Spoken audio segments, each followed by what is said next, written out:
Yeah, वो भी इस बार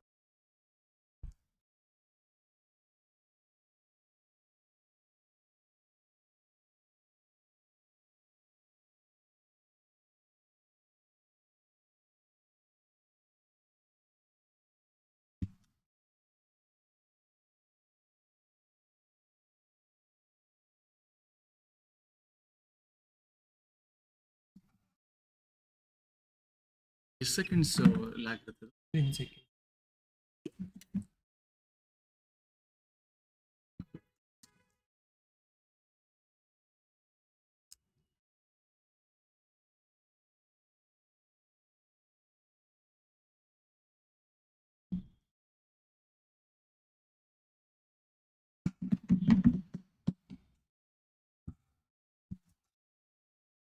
ಸ್ವಲ್ಪ charge.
Two minutes ಆಗಲಿಲ್ಲ ಮಾತಾಡಿ friends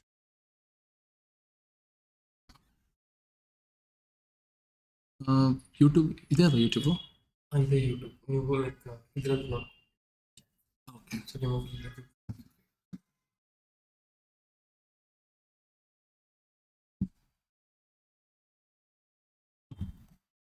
Hello students, good evening everyone. Am I audible? Please confirm if I am audible.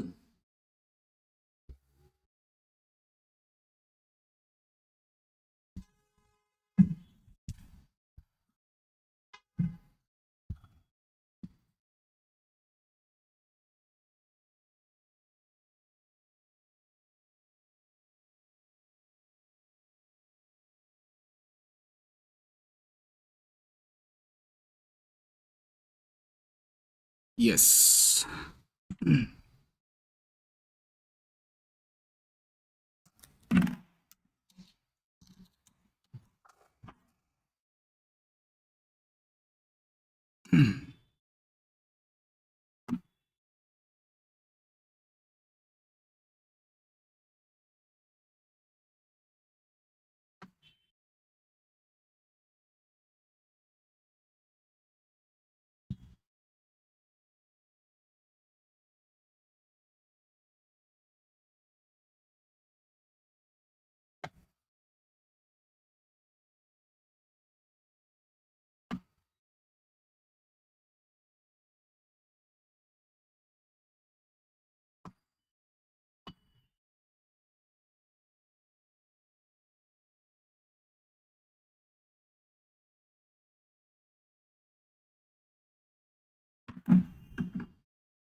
Yeah, guys, let's start practicing.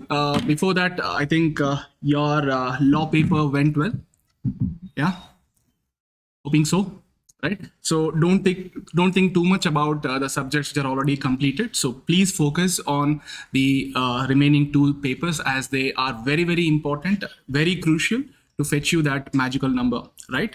So without much delay, guys, I have splitted this last day preparation in two sessions, today and tomorrow, right? So today it will be like 3 to 3.5 hour session. So I'll be covering around 200 questions. It's only problem solving, guys. Only problem solving, nothing much, right? So of course, while solving the questions, I will give you a little bit of concept as well. All right. So let us now quickly start.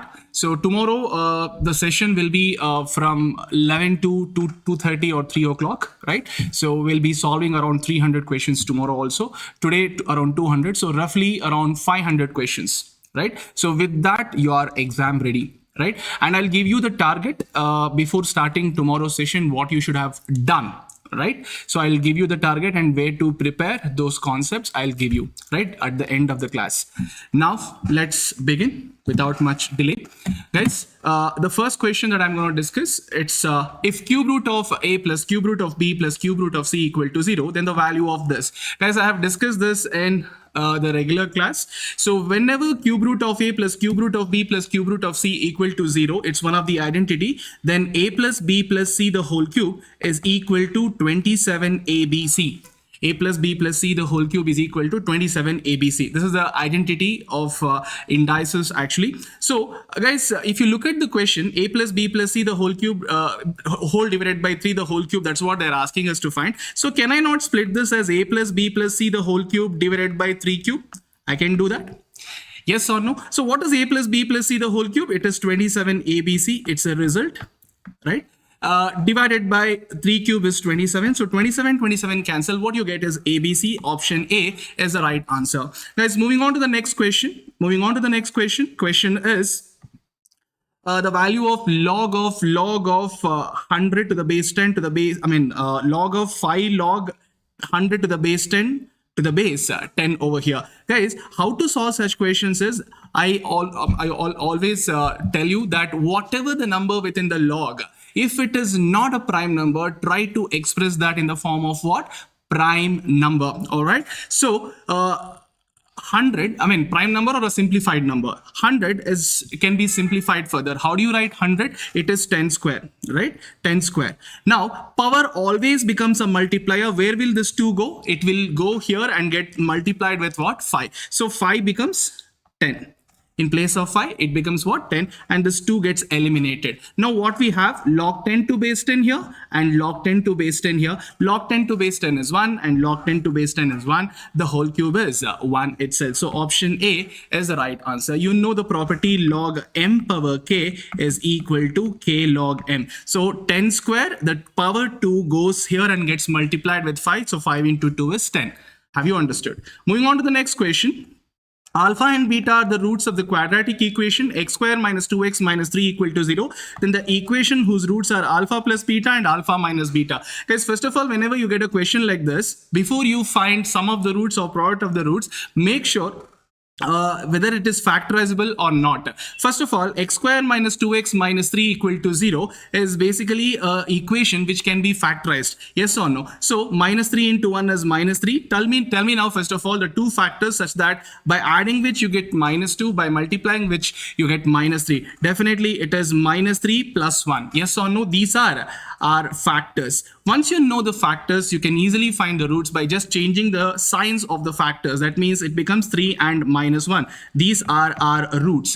Now assume this is alpha, minus 1 is beta. So alpha plus beta becomes 3 minus 1, which is 2. Alpha minus beta becomes 3 minus of minus 1 is 4. So these are the two roots of the required equation. So let us find the equation. Guys, how to construct the equation? X square minus sum of the roots into x plus the product of the roots equal to 0. This is how you construct the quadratic equation when you know the roots. Actually, the required roots are alpha plus beta and alpha minus beta. Now we know the roots 2 and 4. Adding the two roots you get 6 and multiplying the two roots you get what? 8. So x square minus 6x plus 8 equal to 0 is the answer. That means option B is the right answer. Have you all understood?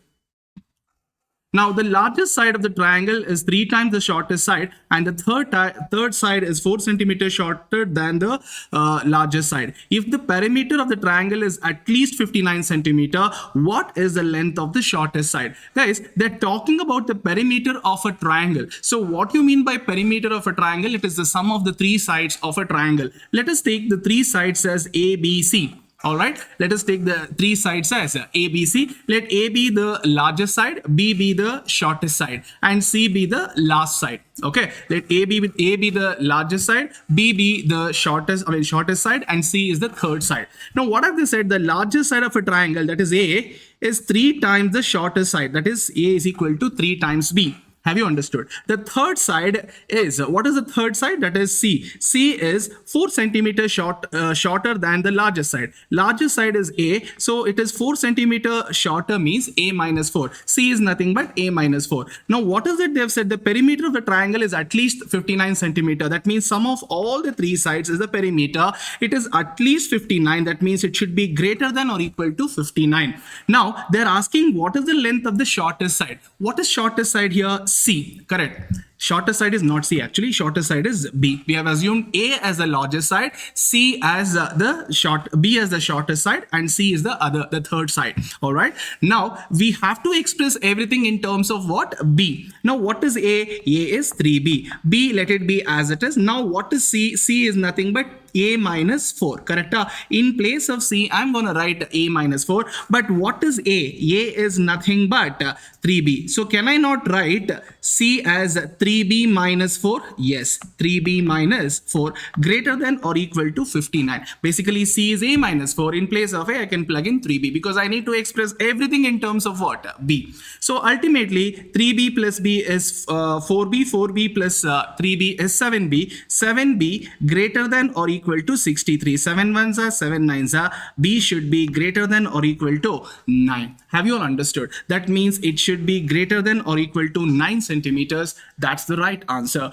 Everybody understood. 3B plus B is, what is it? 3B plus B is 4B. 4B plus 3B is 7B. 7B is greater than or equal to 63. That means B is greater than or equal to 9 centimeter. That means option D is the right answer. Have you all understood? Is that clear? Moving on to the next question. Guys, don't worry, I'll share this questions right after the class, right? We will share the PDF of the same right after the class, all right?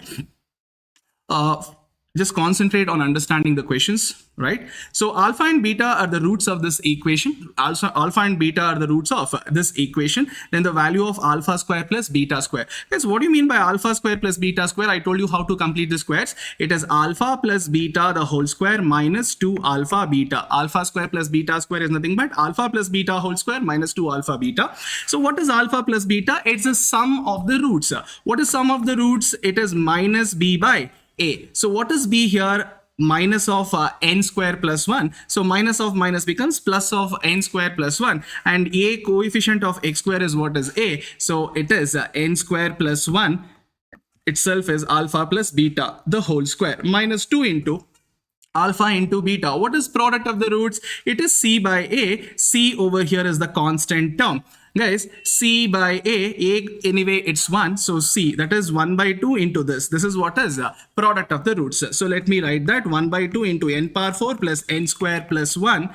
That is what is this. Now 2 gets cancelled. Now this is a plus b whole square. So a square, that is n power 4, b square is 1, 2ab is 2n square minus n power 4 minus n square minus 1, removing the brackets with the negative sign.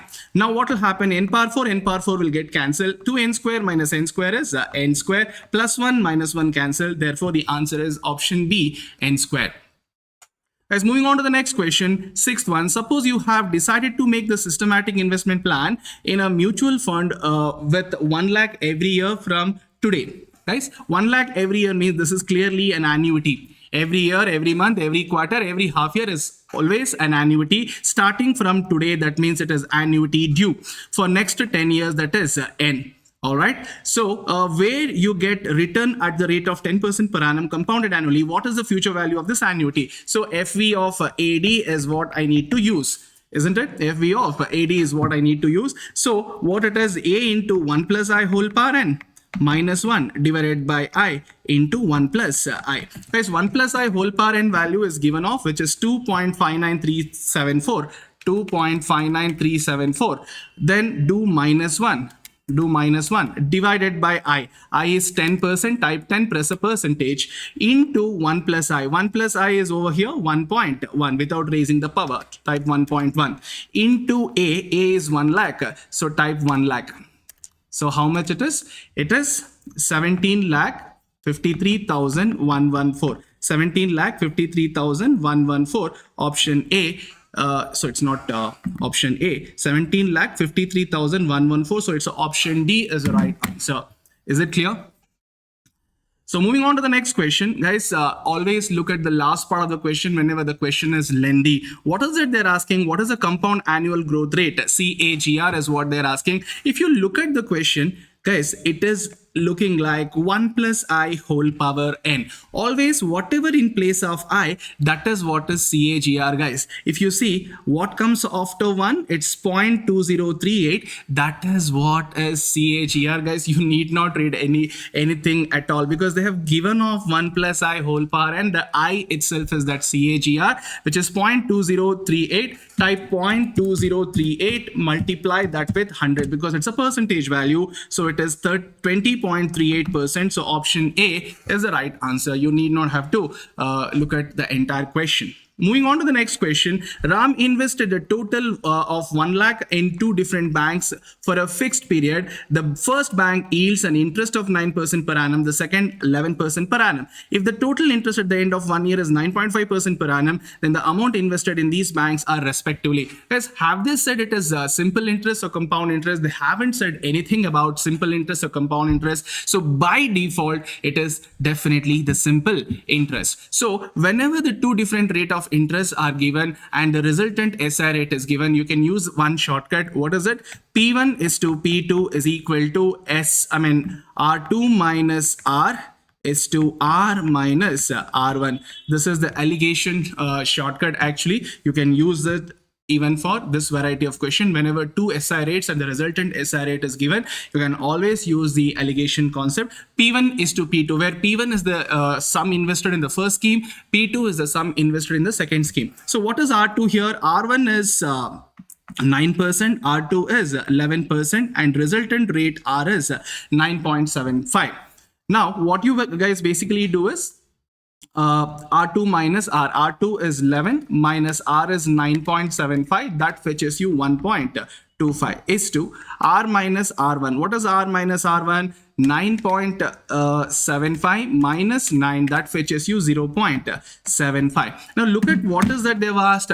They have asked what is each principal, right? P1 and P2. So what represents P1? This is P1 and this is P2. Guys, it's when you know a ratio of the two principles, you can apply the share fraction concept. So how do I find P1? Number of parts for P1 is 1.25 divided by total parts. 1.25 plus 0.75 is 2 into the total amount invested is 1 lakh. So all that you need to do is 1.25 divided by 2 into 1 lakh. That fetches you 62,500. If 62,500 is invested in the first scheme, definitely what is invested in the second scheme? 67,500. You can of course do 0.75 divided by 2 into 1 lakh. That also gives you the same value, 37,000. P2 is 37,500. My bad, 37,500. Have you understood? That means it is 62,500 and 37,500. So option B is the right answer. Is that clear, everybody? Moving on to the next question, question number 9. A company want to replace its, again, whenever the question is lengthy, read the last part of it. What is that they're asking? They're asking us to find what? How much provision needs to be made out of revenue each year. That means it's an annuity. So how much has to be invested every year at the rate of 10% per annum compounded annually. So basically, what is this 10 lakh? What is this 10 lakh? And company wants to replace its existing tool room machine at the end of 10 years, the expected cost. So that means it is future value, because 10 lakh is required at the end of 10 years. It's a future value. So basically, it's a future value of AR. concept it is, because they haven't specified starting from today. So definitely it's a future value of AR, and moreover it's sinking fund. It is FV of AR only. So A into 1 plus I whole power n minus 1 divided by I. FV of AR means future value of annuity regular.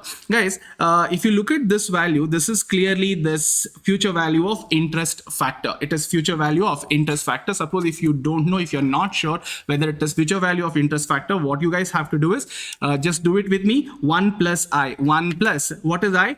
10%. 1 plus 10%, press into, you have to raise the power to how many years? 10 years. Guys, you can always split this as 5 into 2. So for power 5, you have to press equal to 4 times. 1, 2, 3, 4. Press into again, there is into here. For power 2, you have to press equal to only once. So you get 2.59374. Then do what? Minus 1 divided by I. I is how much, guys? 10, press a percentage. After 10, press a percentage into A. What is A? A is what we need to find out. Guys, if you want to find out A, you have to send it to this, send this over here. How do you send it to that side? Divide equal. Divide equal. Once you send it to the other side by taking its reciprocal, you just have to multiply. Press into, what is FV of AR? 10 lakhs. What is FE of AR? 10 lakhs. So you get the value 62,745.39. That means option C is the nearest answer. Have you all understood? Let's move on to the next question. Question number 10. The nominal rate of interest is 10% per annum. The interest is compounded quarterly. The effective rate of interest, pakka question, guys, ERI. So what is ERI formula? 1 plus I whole power n minus 1 into 100. Guys, it is compounded quarterly. So 10% becomes what? 10 by 4. So it becomes 2.5%, and n becomes what? Quarterly means in 1 year 4 compoundings will happen. That means n is equal to 4. So type 1 plus I is what? 2.5 percentage. Press into, for raising the power to 4, equal to 3 times. 1, 2, 3. Then do minus 1 into what? 100. Into what? 100. That fetches you 10.38%. So option D is the right answer. Moving on to the next question. A committee of 3 women and 4 men is to be formed out of 8 men, 8 women and 7 men. Mrs. Kajal refuses to serve in a committee in which Mr. Mr. Ash is a member. The number of such committees can be how many? That's what the question is. See, Mrs. Kajal refuses to serve in the committee in which Mr. Ash is a member, they're asking. So what is the complementary of this, guys?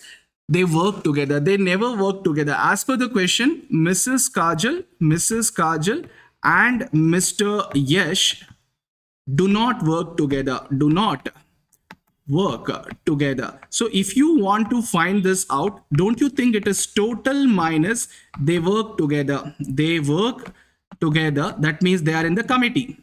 That is, they are in the committee. They are in the committee. Guys, tell me now, first of all, total selection is what? Without any condition. Guys, what is that you need? You need 3 women and 4 men. So 3 women are to be selected from 8 women, that is 8C3, and into 4 men have to be selected from the 7 men, that is 7C4. So this is what is total selection without any condition. Now they work together. Who? Mrs. Kajal and Mr. Ash are members in the committee. If they are already the members in the committee, do we have to select them? No. Now tell me, Mrs. Kajal is already there. That means how many more women you have to select? 2 women you have to select. From how many women remaining? It's not 8, it is 7, because Mrs. Kajal is one among these 8 women. Already she is in the committee. So obviously 7 women are remaining. Out of 7 women, you have to select 2. That means 7C2. Now, Mr. Ash is already in the committee. You need not select them. By default is there.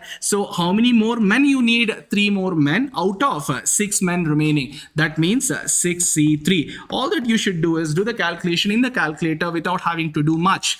8C3, 8 into 7 into 6 divided by 3 factorial is 6. Press into 7C4, 7 into 6 into 5 into 4 divided by 4 factorial is 24. Guys, store this by pressing what? N plus. Next, 7C2 is 7 into 6 divided by 2 factorial is 2 into 6C3 is 6 into 5 into 4 divided by 3 factorial is 6. How do I store this? M minus. Then press MRC. I get the value 1540. Option D B is the right answer. It's one of the examination question, also asked, also it's one of what the ICAI exercise questions. All right, very, very important. Guys, moving on to the next question. Question number 12. A car is available for 4,98,200 cash payment or 60,000 cash down payment followed by 3 equal annual installment. So 60,000 cash down payment. That means how much is remaining? 4,28,200 is remaining. 4,28,200 is remaining. This is what the cost of the car actually, 4,28,200, because 38,200. Sorry, my bad. So followed by 3 equal annual installment. That means definitely it's an annuity. If the rate of interest is 14% per annum compounded yearly, then the total interest charged in the installment plan is, guys, first of all, find out how much is the annuity and multiply that with 3. That is how much paid and how much taken. 4,38,000. Difference is what is the interest charge. So first of all, PV of AR is what I have to use for what loan problem, right? Because it's a we have to pay in equal annual installments, means it has to be borrowed. How much has to be borrowed? 4,38,200 has to be borrowed as a loan. So that is PV of AR. Formula is A by I into 1 minus 1 divided by 1 plus I whole power n. Guys, if you're not sure what is this, you need not have to worry. You can just straight away do it in the calculator. What is this? First of all, you have to type whatever within the bracket. So 1 plus I. 1 plus, what is I value? 14%. 1 plus 14 plus a percentage. Press into, power is n. N is what? How many years? 3 years. So 3 years means equal to 2 times. Equal to 2 times. Now how do you take it up? Divide equal. Then make it negative by changing its sign. By pressing what? Plus or minus. Then add 1 to it because it's plus 1. Into, sorry, you can't do into because A is the unknown value. Divided by I. I is 14%. Divided by 14%. Guys, this value except A has to be sent to the other side. Divide equal and multiply with PV of AR, which is 4,38,200. So that fetches you 1,88,746.53. This is what is the annuity. But this annuity has to be paid how many times? 3 times. So multiply this with 3. So that fetches you 5,66,239.60. But this is what is the paid amount. How much is borrowed? Minus 4,38,200. This is what is borrowed. So total paid minus total borrowed is what is the interest. 1,28,039.60. The nearest answer is 1,28,040. Have you all understood? So find the annuity total, find the total amount paid, subtract it with what? The amount borrowed. So total paid minus borrowed is what the interest charged. Have you all understood? Guys, moving on to the next question. 6P2R is equal to 12 times 6PR, then the value of R. Just hit the option. Guys, if I hit the first option, it becomes 6P2 is equal to 12 into 6P1. Are they equal? Definitely no. 6P2 is 6 into 5, 30. 6P1 is 6. 6 into 12 is definitely not 30. So option A fails. If I hit option B, it becomes 6P2. 2s are how much? 4. 6P4, 12 into 6P2. Guys, what is 6C4? 6 into 5 into 4 into 3. Correct? Which is 360. What is 6P2? 6 into 5 into 12.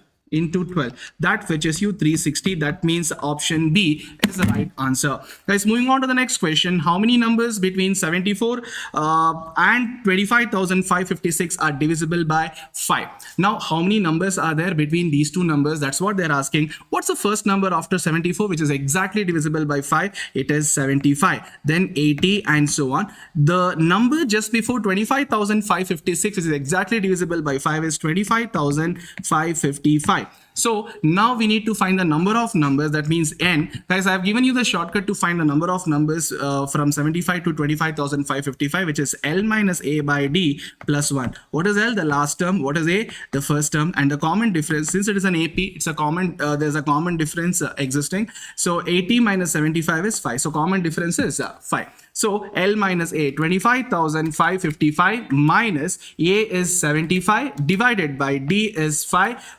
plus 1. So the result is 5,097. That means option B is the right answer. Is that clear, everybody? Guys, moving on to the next question. Give the relation.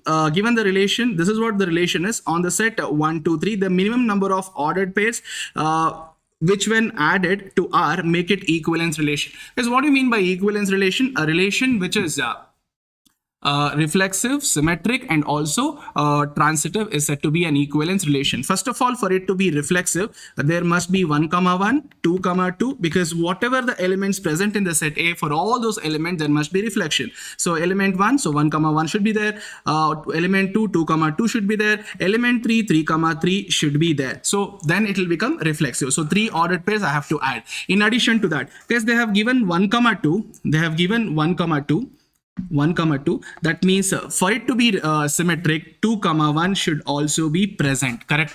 2, 1 should also be present. So I'll do one thing. I'll write the given things in the red color so that you will have a clarity. So what should be required for 1, 2 for it to be symmetric? 2, 1 should be required. Correct? Next, what else they have given? 2, 3 they have given. So for it to be symmetric, 3, 2 should be present. Now, for it to be reflexive, the condition satisfied. For it to be symmetric, the condition is satisfied. Now, for it to be transitive, guys, pick 2 pairs first of all. That is A, B and B, C. If I pick A, B as 1, 2, B, C as 2, 3, what is A, C? A, C is 1, 3. Is 1, 3 present here? No, 1, 3 should be added. Correct? Then only it becomes what?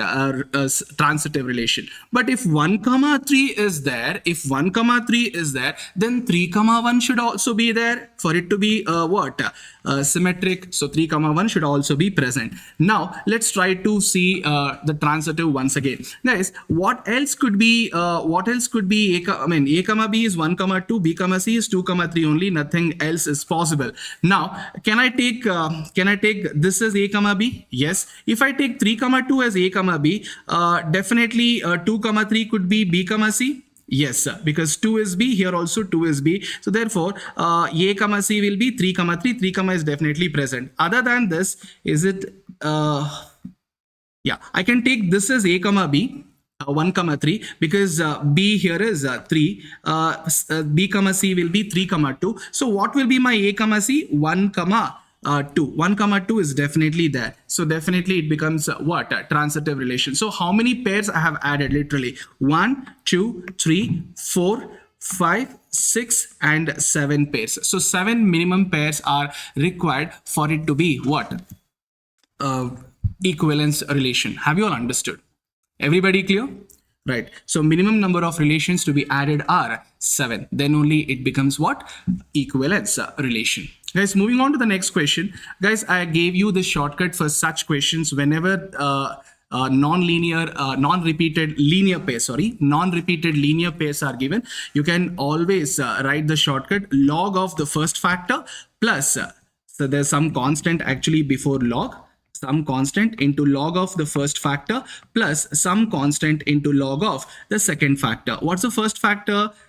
First factor has to be written here, x minus 1. Second factor is x minus 2. Now, how do I fill the coefficient over here? Guys, to fill the coefficient over here, look at this factor x minus 1. Try to make it 0. How do I make x minus 1 as 0? By putting x equal to 1. Then only that x minus 1 becomes 0. So where I have to put x equal to 1, I have to put x equal to 1 in the question, but not for this particular factor. So if I put x equal to 1 in this except x minus 1, 1 divided by 1 minus 2 becomes 1 by minus 1. That means minus 1. So likewise, put x equal to 2 to make this x minus 2 what? 0. So I have to put x equal to 2 where? In the question to find this coefficient, except which factor? Except this factor. So 1 divided by 2 minus 1 is 1 itself. So 1 by 1 is 1. Now log x minus 2 and minus log x minus 1. So log m minus log n it looks like. So log m by n. So log x minus 2 divided by x minus 1 plus C. That means option A is the right answer. You have a property log m minus log n is equal to log m by n. So that's what I have applied over here. Is this clear, everybody? Guys, moving on to the next question. Question number 17. The given curve 2 minus x square. Y is equal to 2 minus x square. When x increases at the rate of 3 units per second, then the slope of the curve will. Guys, first of all, what is slope? Slope is dy by dx. So I'll take slope as s. So s is dy by dx. So how do I find dy by dx? By differentiating 2 minus x square. Now, what is derivative of 2 minus x square? It's minus 2x. So s is nothing but minus 2x. But they have said x is increasing at the rate of 3 units per second. Second means time, guys. So what they have given this 3 units per second is dx by dt. Dx by dt is 3. All right. Now what they're asking, the slope of the curve will increase or decrease. So guys, how do you find increase or decrease of the curve? Definitely you have to differentiate the slope. You have to differentiate the slope ds with respect to what? The time. So ds by dt. How do I find ds by dt? I have a slope. S is equal to minus 2x. So if I differentiate this minus 2x with respect to t, so minus 2 comes out. Derivative of x with respect to t is dx by dt. Now minus 2 into what is dx by dt? It's 3. So minus 2 into 3 is minus 6. So minus 6 represent that the slope is decreasing. If it had it been plus, it will be increasing. Since it is negative, it is decreasing 6 units per second. Decreases at 6 units per second. So first of all, you have to find the slope. Then differentiate the slope with respect to t to check whether it is increasing or decreasing. Since it is negative, it is decreasing at the rate of 6 units per second. Have you all understood? Look at 18th one. The question is 9th and 19th term of arithmetic progression are 35 and 75 respectively. Then the 20th term is. Guys, I have given you a shortcut for a question where two particular terms of AP are given, and they ask you to find the required term. You can always make use of this shortcut, which is a2 minus a1 divided by t2 minus t1 into t1 minus a1. You have to just change the sign. Change the sign.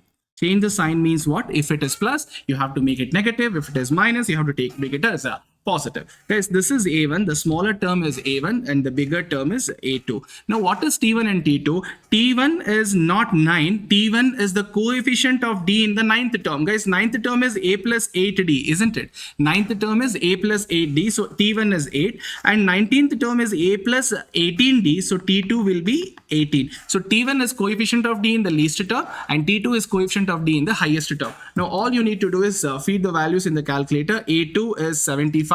Minus a1 is 35 divided by t2 minus t1. Guys, 18 minus 8 is how much?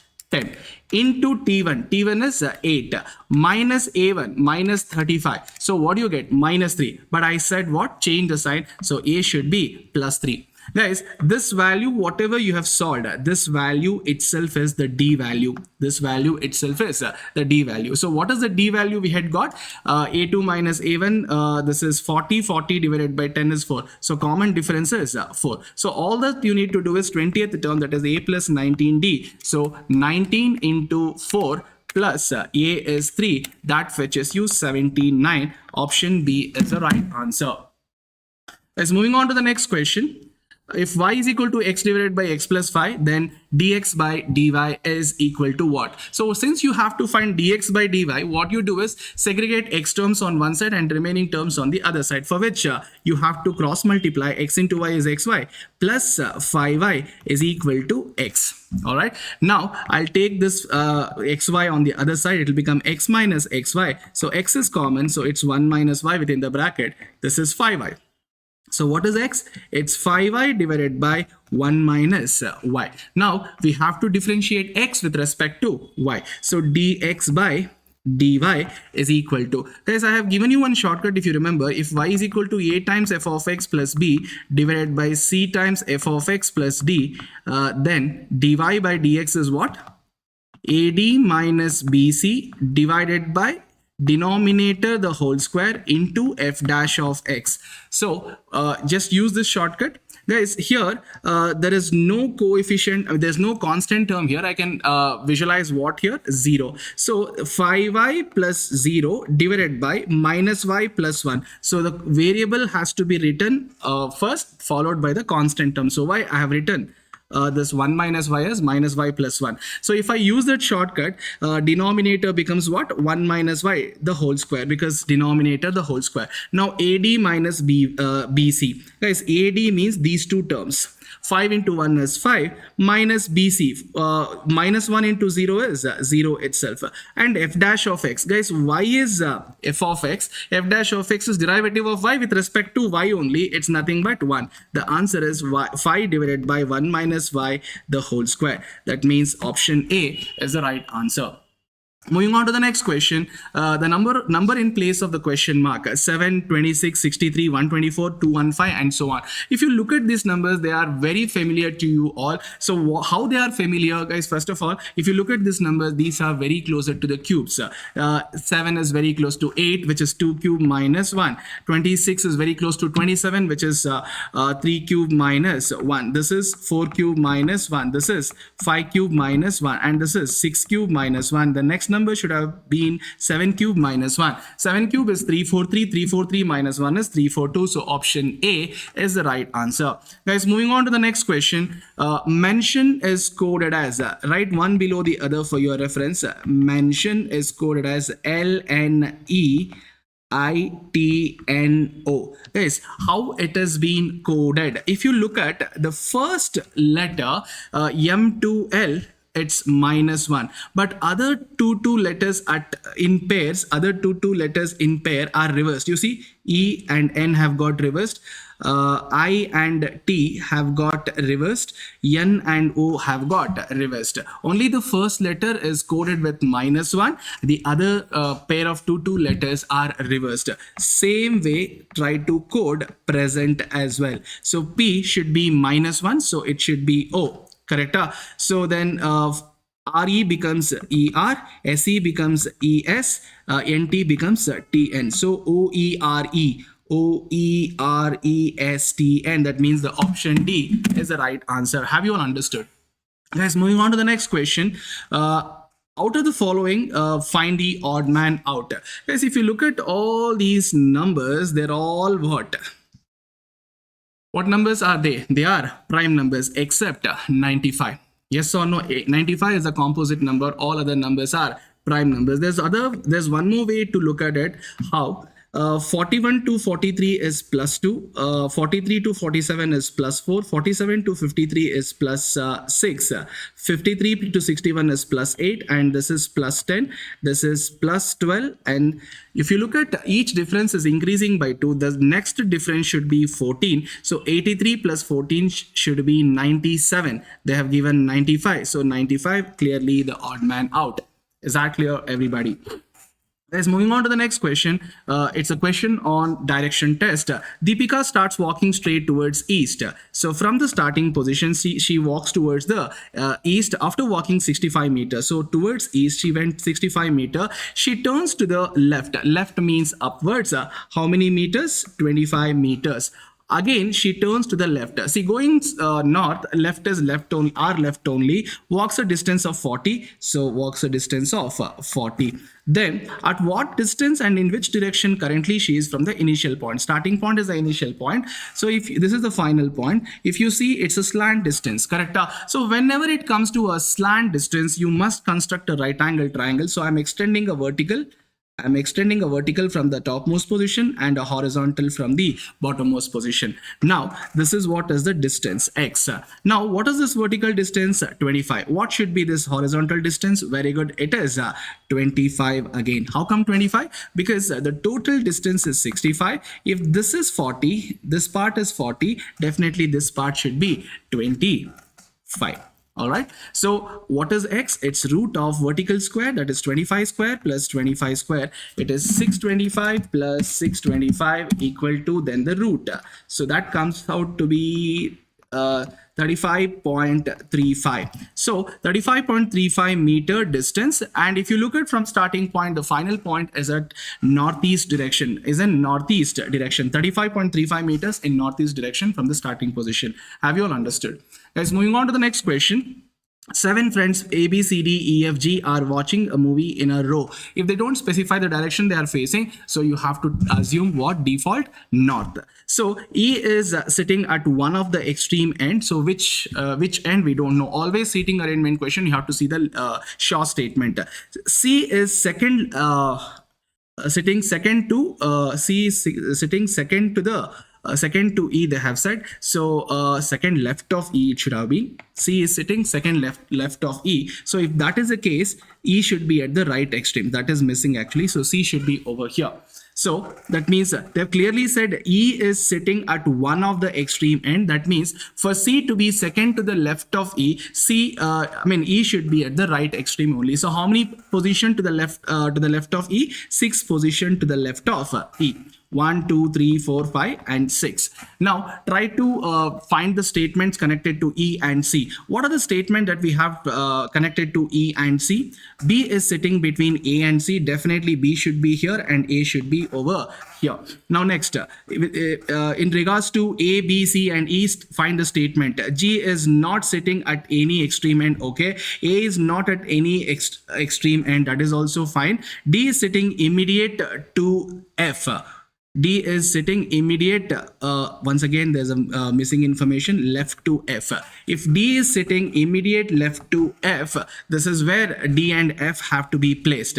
Now who is sitting in the middle? Guys, the remaining person is who? Definitely A, B, C, D, E, F.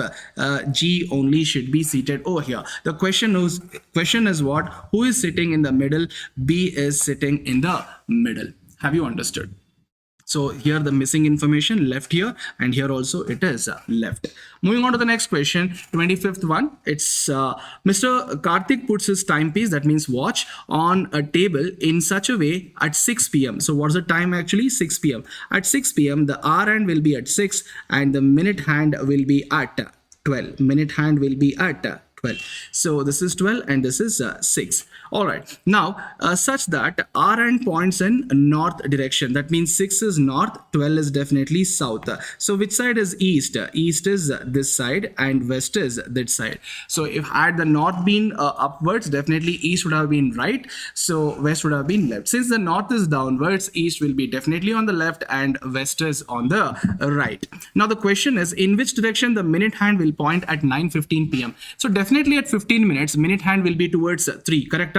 Minute hand will be towards 3. So definitely 3 will point towards what direction? 3 will definitely point towards west direction. Option C is the right answer. At 9:15 p.m. the minute hand will come towards what? 3. So definitely 3 is towards west direction. So definitely the minute hand points towards west. Moving on to the next question. Srikanth is facing east and turns 120-degree clockwise. Guys, whenever there's a mention about the clockwise and the anti-clockwise, all that you should be doing is find the total clockwise angle. So 120-degree clockwise, then 180-degree in the anti-clockwise. Anti-clockwise is 180. That's all. Guys, take the difference between the two. Take the difference between the two. It is 60 degrees. Now, what you should be doing is, which one is more dominant? Anti-clockwise is more dominant. So 60-degree anti-clockwise is what you have to affix. So take the total clockwise angle, to take the total anti-clockwise angle, take the difference. Difference here being what? 60 degree, and affix what direction? Whichever is greater, that direction you have to affix. So from east, because initially is facing east, 60-degree anti-clockwise. 60-degree anti-clockwise means this side. This is what is anti-clockwise, correct? That means definitely he is towards northeast direction. Option B is the right answer. Have you all understood? Let's moving on to the next question. Question number 27. PQRSTU are 6 members in a family in which there are two married couple. T, a teacher married to a doctor. One of the question I've discussed in the regular class, and also it's one of the ICAI exercise questions. T, a teacher married to a doctor. T, a teacher married to a doctor. All right. Who is the mother of R and U? Who refers to the second person? That means doctor. Doctor is female and teacher is definitely a male. She is a mother of, doctor is a mother of R and U. That means R and U are siblings. Q, the lawyer, is married to P. So Q and P are married to each other. P has one son and one grandson. Definitely that one son should be a teacher only, correct? So that means who are married? Q, the lawyer, Married to whom? Married to whom? P. Now, what have they said? P has one son. Definitely, the one son is a teacher, and one grandson means definitely one among R and U only. One among R and U only. That means one is a grandson, one is a granddaughter. Of the two married ladies, one is a housewife. Who can be a housewife? Definitely, doctor cannot be a housewife. Who has to be a housewife? P has to be a housewife because Q is a lawyer by profession. So definitely Q is a male member. Now, question is, there is also one student and one male engineer. One student is there and one male engineer is there. Definitely the male engineer, male engineer is definitely a grandson of the family and the student is definitely a granddaughter of the family. It's very clear. Yes or no? They're asking who is the grandson of the family. The grandson of the family is an engineer. That means option B is the right answer. Have you all understood? Guys, moving on to the next question. Neelam, who is Deepak's daughter. Neelam is Deepak's daughter. So Deepak, below Deepak, Neelam. All right. Says, okay, this is not... yeah. Now look at, this is a blood relation question. It's a question where the statement is within the quotes. Guys, you know how to handle a question within the quotes. Neelam, Deepak's daughter, saying to Deepika. Deepika is a listener. Deepika is listener and Neelam is the speaker. So Neelam is the speaker. She's saying your mother-in-law. Whose mother-in-law? Deepika's mother-in-law. Deepika husband. Husband's mother is only Rekha. Mother-in-law Rekha. Deepika's husband's mother is Rekha. Is, so whatever comes after is has to be marked within the bracket. I told you, please refer to the marathon video. Younger daughter of Ramlal. So younger daughter to whom? Someone, and that someone is Ram Lal. Have you understood? Rekha is younger daughter of Ram Lal. All right, who is my grandfather? So Ram Lal is my grandfather. So my grandfather is here. Definitely myself should be 2 generations below. That means which generation? This generation. So myself should be should be what? A sibling to Deepika's husband. Who is me in the question? Me in the question is Neelam.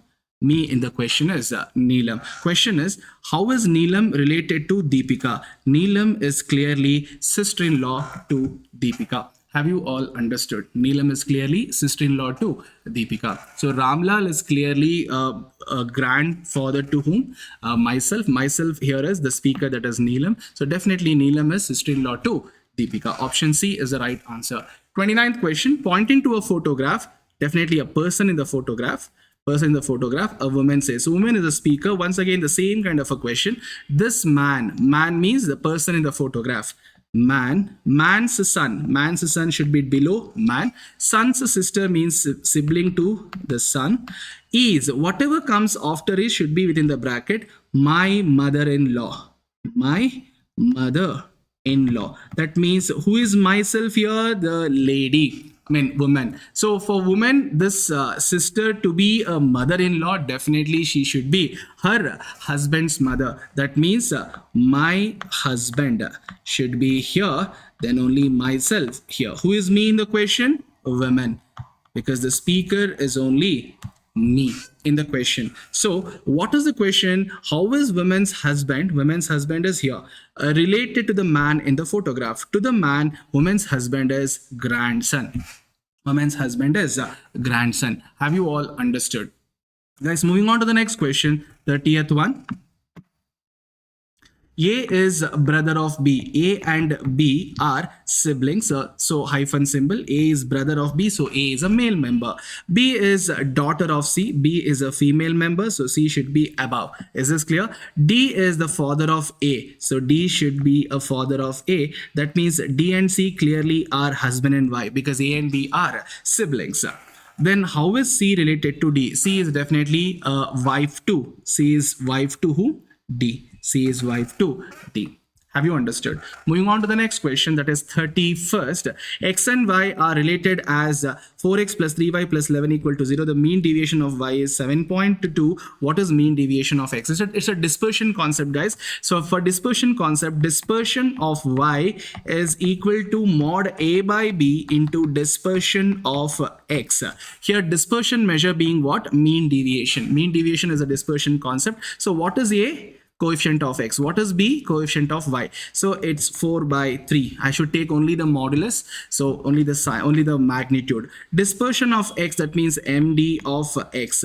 Dispersion of y means md of y. What they have given is md of y 7.2. All that you should be doing is md of x they are asking, so cross multiply 7.2 into 3. Where will 4 go? Gets divided by 4. That fetches you 5.4. That is what is md of x. So option D is the right answer. Guys, look at the next question. What is the difference between the central angle for shares held by the promoters and public in the pie chart? So, difference between the central angles for promoters and publics. Promoter is this and public is this. So difference between the central angle. So what you do, find the difference first. 120 minus 15 is 105. Find the difference and then find the central angle for the difference. Central angle for difference. Guys, you can even do this in one more way. Find the central angle for promoter separately, find the central angle for public separately, then take the difference. The best way is find the difference first between the the promoters and the public, and then find the central angle. Central angle is x divided by summation x into 360. Guys, x is difference here 105 and summation x is what? 120 plus 25 plus 20 plus 20 plus 15, that fetches you 200. So it's 105 divided by 200 into 360. So 105 divided by 200 into how much it is? 360. That fetches you 189. So option B is the right answer. Have you all understood? Here's the next question. What is it they're asking? What would be the correct mean if the wrong observation is corrected? Guys, whenever a wrong observation needs to be corrected, whenever an observation has to be removed, whenever an observation has to be added, you can use that one liner that I have given. I have explained that in marathon videos. Whenever wrong observation needs to be corrected, whenever one of the observations needs to be removed, one of the observation needs to be added, you can always use this shortcut. What is it? X bar new is equal to x bar old into n old plus or minus x divided by n new, right? So here wrong observation has to be corrected. That's what it is. So n old and x new, n old and n new will be same because wrong observation is removed and correct observation is added. So no difference in the total number of observation. Now let's find out what is x bar old. The given arithmetic mean, they've said arithmetic mean is SD. So arithmetic mean is 50 and n old is 100. So I am not writing as n old because old and new are same, because wrong observation is replaced by the correct observation. Guys, y plus or minus x, correct observation needs to be added, wrong observation needs to be subtracted. So they have said that later on Sonali points out that Jagan that he has made a mistake in taking one observation as 100 instead of 50. So 100 is the wrong observation, it has to be subtracted. 50 is the correct observation that has to be added. Guys, you can do it in one step in the calculator. X bar old is 50 into n old is 100. Wrong observation 100, so minus 100. Correct observation is 50, so plus 50 divided by n new will remain 100 only. So divided by 100, that fetches you 49.5. So option C is the right answer. Have you all understood? Guys, moving on to the next question, find the mean of the following data. Guys, whenever you want to find the mean for a group data, the formula is x bar is summation fx by capital N. If you want to solve it without using pen and paper, you can do it in one step in the calculator. First of all, find n and store it in the calculator. First of all, how do I find n? 9 plus 13 plus 6 plus 4 plus 6 plus 2 plus 3. Guys, don't press equal now. Don't press equal. Press m plus straight away. Don't use equal to for the denominator. Reason being, we have used memory for the denominator. We will use equal to gt for the numerator. Now we have to do f into x for the numerator. Guys, what is f? 9 into what is x? 15. The mid value is 15. Press equal to, don't press m plus because we have use of memory for the denominator. Press equal. Then 25 into 13, press equal. Next 35 into 6, press equal. Next 45 into 4, press equal. Next 55 into 6, press equal. Next 65 into 2, press equal. Next 75 into 3, press equal. Press a GT button.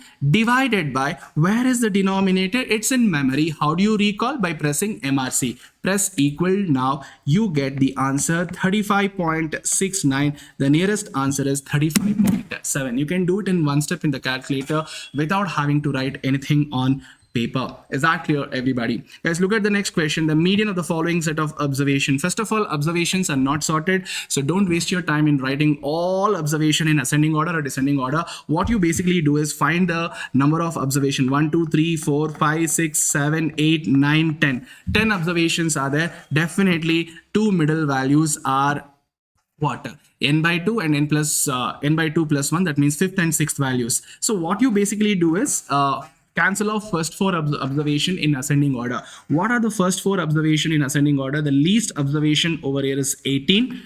Next observation after 18 is 21. Two observations cancelled. Next observation after 21 is 24. Three observations have been cancelled. After 24, it's 25. Four observations have been cancelled. The next two observations that we have in ascending order are 29 and 28, isn't it? 28 and 29. So these two values we have to take because these two are the two middle values. Have you all understood? So take the average. 28 plus 29 divided by 2 is 28.5. You understood? Don't waste your time in arranging all observations in ascending order. So 28 and 29, average of that is 28.5. The mean deviation about the mean for this data is what is mean for this data? First of all, find the average of all these observations. So 12 plus 16 plus 24 plus 30 plus 35 plus 39 plus 40 equal, divided by how many observations? 1 2 3 4 5 6 7 divided by 7. That fetches you 28. So that's the mean. So what is MD about mean? MD about mean is x minus x bar under modulus under summation divided by n. Now take your calculator. Each observation you have to subtract with mean. So it's always greater minus smaller you do, because it's a modulus. So 28 being greater, so 28 minus 12. 28 minus 12, how do you store? M plus. Next, compare 28 and 16. So 28 is only greater. 28 minus 16, M plus. Next, 28 minus 24, M plus. Next, 30 minus 28. You can type 2 straight away, 2 M plus. Next, 35 minus 28. 35 minus 28 M plus. Next 39 minus 28 M plus. Next 40 minus 28 M plus MRC divided by number of observations. How many are there? 7. That fetches you how much? 9.1428. That means option A is the right answer. Have you all understood? Guys, moving on to the next question. Question number 37. What does an OG curve represent? It's cumulative frequency on the y-axis and the class boundary along the x-axis. That means cumulative frequency and the class boundary. That is what it is going to represent. Guys, find the mode of this following data. It's a group data. What's the formula for mode for a group data? It's L1 plus F1 minus F0 divided by 2 F1 minus F0 minus F2 into C. Guys, what is F1? The highest frequency is F1. Here it is 53. That is F1. 1 before F1 is F0. 1 after F1 is F2. Guys, how do you solve this in the calculator in one step? Solve the denominator first. 2 into 53 minus F0 is 20 minus F2 is 42. Store it by pressing M plus. Now 53 minus 20 divided by, where is this value? In the memory, recall by pressing MRC into C, length of this median class, modal class. See, whichever class this highest frequency belong to, that is called as modal class. What is the length of this class? 35 minus 30 is 5. So into 5 plus L1. L1 is 30 plus 30. That fetches you 33.75. Option C is the right answer. Guys, let's move on to the next question, 39th. If the standard deviation of this data is 4.47, the standard deviation of this data, guys, if you look at 2 has become 4, 4 has become 8, 5 has become 10, 6 has become 12. So it's a change of scale by 2. So even the standard deviation gets multiplied by 2. 4.47 into 2, which is 8.94. Option B is the right answer. Had it been shift of origin, that means plus or minus, SD would not change. Since it is change of scale by 2, SD also gets multiplied by 2. Have you understood? Guys, moving on to the next question, that is 40th question. Don't read the entire question if the question is lengthy. If you look at the last part, you will know it is what distribution? It's a Poisson distribution, because e power minus m form it is. So m value is 4.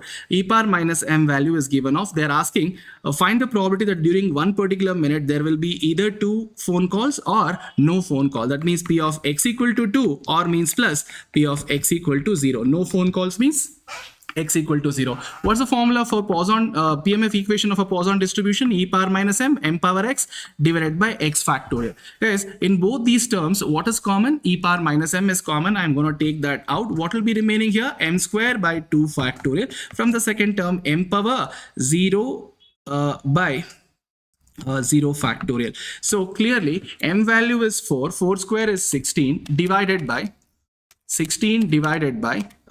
2 factorial is 2, plus the result of this is 1 into e power minus m value is given off, which is 0.018316. That fetches you 0.161648. The nearest answer is 0.165. Is that clear? Guys, look at the next question.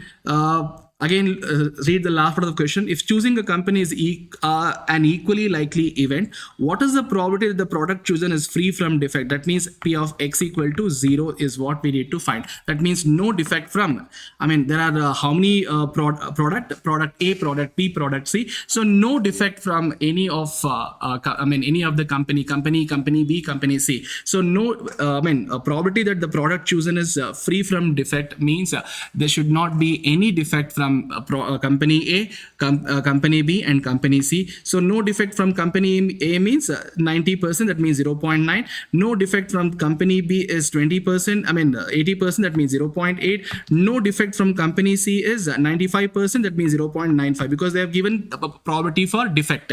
No defect means this. So just multiply this 0.9 into 0.8 into 0.95. That fetches you how much? Guys, what is it? If choosing a company as an equally likely event, what's the probability that the product chosen is free from defect? There's no defect at all. That's what they're asking. Yes or no? Right. So moving on to the next question, the probability distribution of x is given below. Mean is equal to what? What is the mean for this particular distribution? That's what they're asking. So if you look at, it's a probability distribution. So expected value E of x is summation x into P of x, summation x into P of x. So if you multiply this x into P of x, so 1 into P is P plus 0 into this is 0 itself. So expected value, that means E of x is nothing but P only. Option A is the right answer. Guys, moving on to the next question, that is 43rd. For any two events A and B, it is known that P of A is 2 by 3, P of B is 3 by 8, P of A intersection B is 1 by 4. Then the events A and B are what? Guys, if you look at, for the events to be mutually exclusive, P of A intersection B must be 0. They have not said it is 0, it is something. So if not mutually exclusive, because if you look at the option, they're talking about mutually exclusive or independent. If not mutually exclusive, you have to look for what? Independent event. So what is independent event? P of A intersection B should be equal to P of A into P of B. P of A intersection B should be equal to P of A into P of B. Guys, what is P of A? P of A here is 2 by 3. P of B here is 3 by 8. So 3 cancel, 2 ones are 2 4s are. So it's 1 by 4. isn't it? It's 1 by 4. So clearly they have given 1 by 4 only. That means they are independent events, but not mutually exclusive. Mutually not exclusive, but independent. So option B is the right answer. Guys, look at 44th question. For a Poisson distribution, P of x equal to 2 is equal to half P of x equal to 3. Find the standard deviation. What is PMF equation for a Poisson distribution? P of x equal to e power minus m power x divided by x factorial. Guys, both the side we have P of x. So e power minus m will get cancelled. No need to write and waste your time there. So m power 2 divided by 2 factorial will be remaining on the LHS. On the RHS, m power 3 by 3 factorial. Guys, both the side I can cancel m square. So m power 1 is remaining here. So just do 2 factorial and 2 will get cancelled. So 3 factorial is 6. 6 will go the other side. So m is equal to 6. So if m is equal to 6, the standard deviation is what? Root 6. Have you understood? If m is equal to 6, m is nothing but the mean as well as the variance. So obviously standard deviation is what? Root 6. Have you all understood? Is that clear, everybody? Say yes or no quickly. Guys, moving on to the next question. Summation x is equal to 10. Summation y is equal to 14. Summation x square is 65. Summation y square is 5. Summation xy is 3. N is equal to 4. Find y on x equation. Guys, you need not have to do much over here. See, guys, if you are given summation x and summation y and number of observation, quickly you can find out x bar, which is summation x by n, y bar, which is summation y by n. So what is summation x? 10. 10 divided by 4 is 2.5. Y bar is 14 divided by 4. What is 14 divided by 4? 14 divided by 4 gives you 3.5. Guys, what do you understand by x bar and y bar? X bar and y bar is nothing but the solution of two regression equations. Yes or no? That means be it y on x equation or x on y equation, these values x bar and y bar must satisfy that particular equation. Now what you do is plug in this 2.5 and 3.5 in place of x and y in the option. Whichever option satisfies, that's the right answer. Have you understood? That is equal to 0, equal to 0, that is missing here, equal to 0. Guys, if you look at the first option, 5.5, see, if you look at 0.8 into x, x is 2.5, definitely 0.8 into 2.5 is 2, 2 plus 5.5 is 7.5, definitely it's not equal to 0, so it's not option A. Now option B, if I hit, first of all, 0.8 into x value is 2.5, how do I make it negative? By pressing plus or minus plus 5.5. That fetches me 3.5. Is that the right answer? Is that the right answer? Oh, I think it should be 3.5 here, guys. It should be 3.5 here. Here also 3.5. My bad. Options are missing, so it should be 3.5. So clearly option B is the right answer. So you please understand, you just have to hit the x bar value and y bar value, whichever option satisfies, that's the right answer. So it's my bad, it's not 0, it's 3.5. Have you all understood? Guys, moving on to the next question. So what do you do? First of all, tell me, find out x bar and y bar and put those values in place of x and y in the y on x equation. Be it x on y or y on x, the two equations should get satisfied with the values of x bar and y bar. Have you all understood? Is that clear? Say yes or no.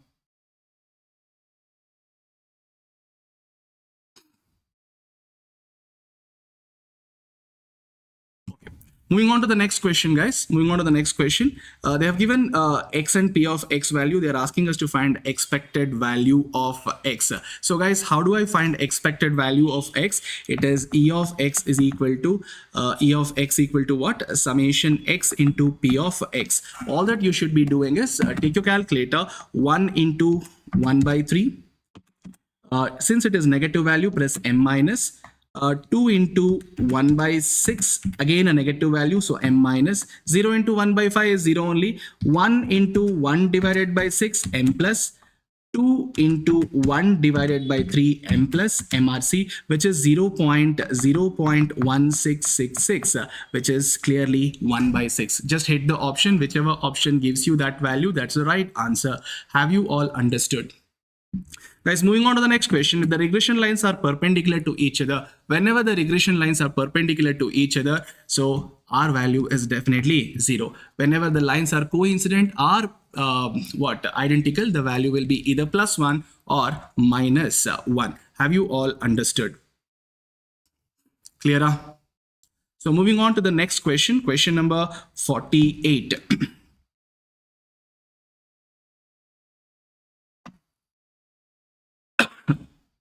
Guys, look at question number 48. Which of the following index is uh, computed by taking the average of base year and current year?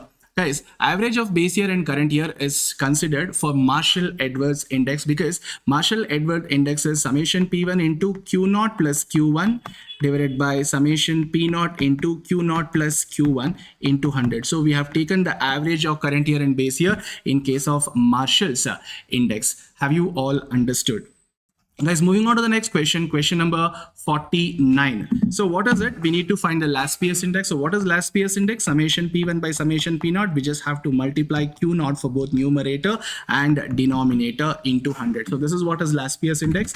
Guys, everybody, if you want to solve it in one step in the calculator, for denominator, use memory. For numerator, use equal to GT, but don't press equal anywhere for the denominator. Don't press equal anywhere for the denominator. P0 into Q0. Guys, this is base here. So this is P0, this is Q0, this is P1, this is Q1, right? So P0 into Q0, that means these two I have to multiply 10 into 5, M plus 15 into 4, M plus 40 into 2, M plus, then 25 into 3, M plus. Let the value stay in the memory. Don't press equal anywhere because we are using equal for the numerator. Have you understood? Guys, now what we need to do, P1 into Q0. That means these two we have to consider now. That is 20 into 5. This time around you have to press equal.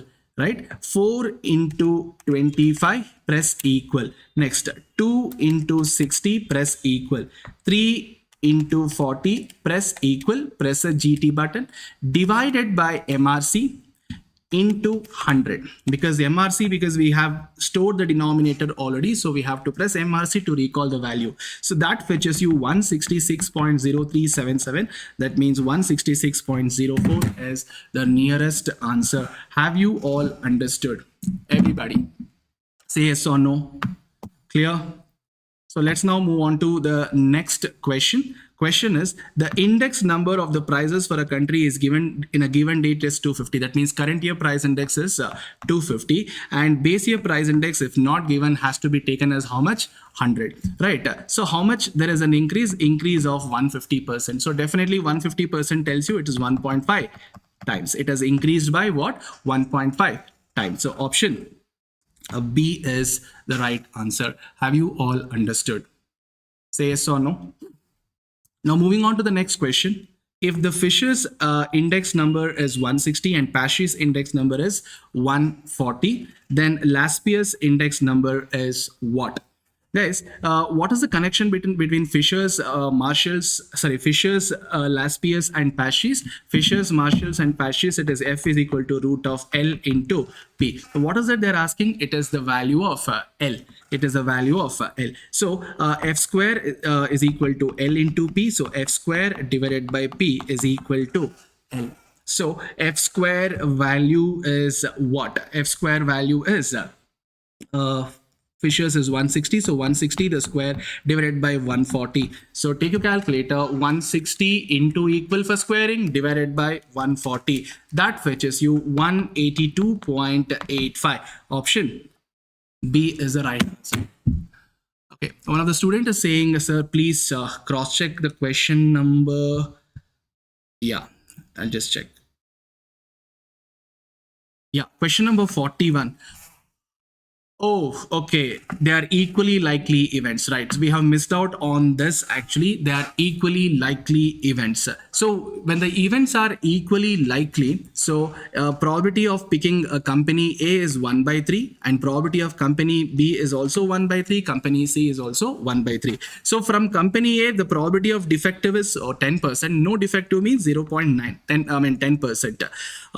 No defect from B also. Probability of picking B is 1 by 3 and defect is 20%, no defect is 80%, so 0.8 plus again 1 by 3 into no defect is 95%, that means 0.95. Now take your calculator quickly. It's, yeah, anyway 1 by 3 is common. What we shall do is 0.9 plus 0.8 plus 0.95 divide by 3, that fetches you 0.8833. So option A is the right answer. Yeah, thanks for reminding me. It's option A is the right answer. Yeah, let's move on to the next question. That is question number 52nd. Question number 52nd. The age of a man is four times the sum of the ages of his two sons. So sum of the ages of two sons, we shall take it as y, and the age of a man, we shall take it as x. As per this, x is equal to 4 times y. After 10 years, what will happen to the age of a man? X plus 10. 4 into, I mean, it's not 4. It is double the sum of their ages. 2 into sum of their ages means sum of his two sons' ages, right? So sum of the ages of the two sons is y earlier. After 10 years, both their ages will increase by 10 years. Obviously, the sum will increase by 20 years. 10 plus 10 becomes what? 20. Now, what we shall do here is in place of x, substitute 4y from the first equation. 4y plus 10 equal to 2y plus 40. Have you understood? Combine y terms together. 4y minus 2y is 2y. 40 minus 10 is 30. So y is equal to 15. Now, what we need to find out is the present age of the man, which is nothing but x. So x is equal to 4 into 15, which is 60 years. Option C is the right answer. Guys, moving on to the next question. Question number 53. In a garment factory, an average experienced tailor can stitch 5 shirts while a fresh tailor can stitch 3 shirts a day. But the employer has to maintain an output of at least 30 shirts. At least 30 means greater than or equal to 30. The fresh tailor can stitch 5. So 5 into x, and the experienced can stitch 5 shirts a day, whereas the fresh tailor can stitch 3. So 3 into y, where x is the number of experienced tailors and y is the number of fresh tailors. So 5x plus 3y should be greater than or equal to 30, and most importantly, number of experienced tailors and fresh tailors cannot be negative. They have to be greater than or equal to 0. So which option will satisfy? Option C is the right answer.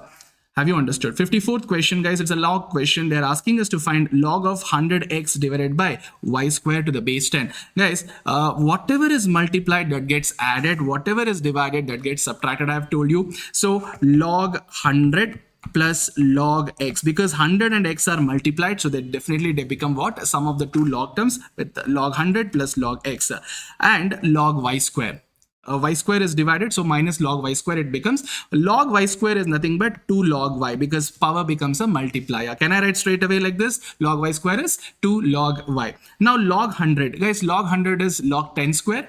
Log 10 square is 2 log 10. Have you understood? It's 2 log 10 plus log x value is what, guys? It's m plus n minus 1. M plus n minus 1. It's the base 10 for everything. Base 10 for everything. Minus 2 into what is log y value? It's m minus n. Now all that we should be doing is, guys, what is log 10 value? It's 1. Correct? Plus m plus n minus 1 minus 2m plus 2n. So 2 into 1 is 2. 2 minus 1 is 1. So m minus 2m is minus m. N plus 2n is 3n. Have you understood? So 1 minus m plus 3n. So option A is the right answer. Have you all understood? It's one of the practice questions in the class. It's also one of the exercise questions of ICAI.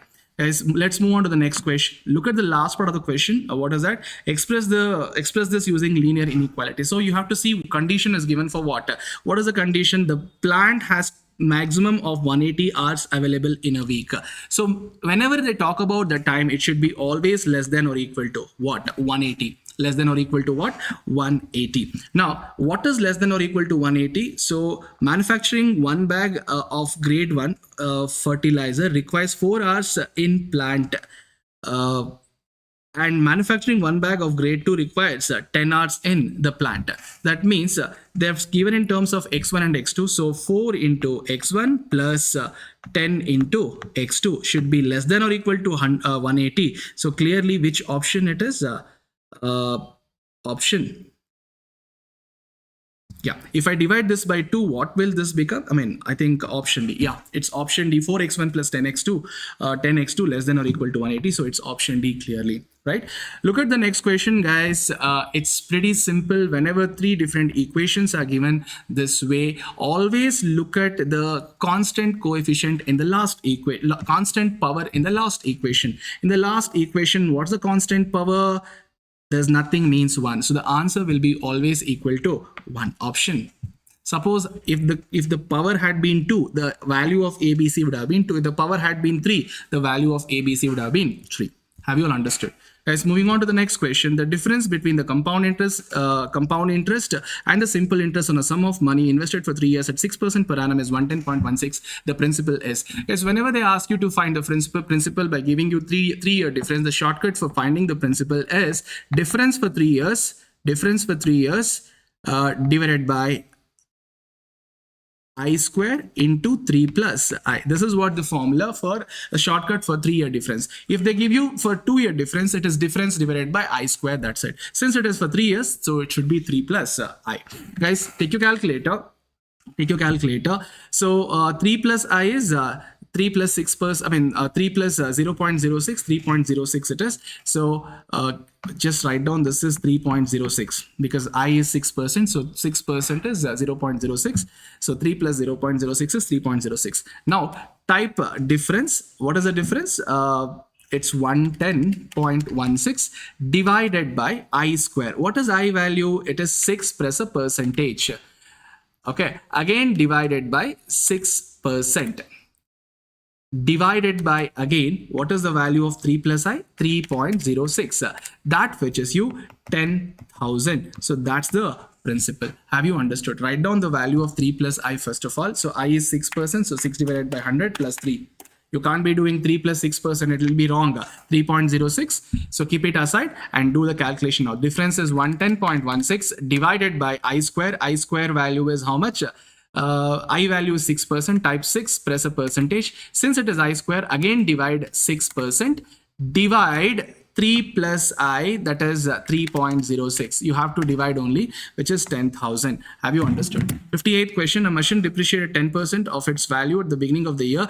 The cost and the scrap value realized. This is the cost price that is always taken as P, and the scrap value is taken as A. So when A and P both are given and it's a depreciation problem, so A is equal to P into 1 minus I whole power, and combine A and P when both values are known. A is 9,000 divided by P is 23,240. That fetches you 0.3872, and 1 minus I. Take your calculator. 1 minus I is 10%. That fetches you 0.9 raised to the power n. So where is n? That's what we need to find out. It's in the option. So type 0.9 in the calculator, press into, keep pressing equal until you get 0.3872. So yeah.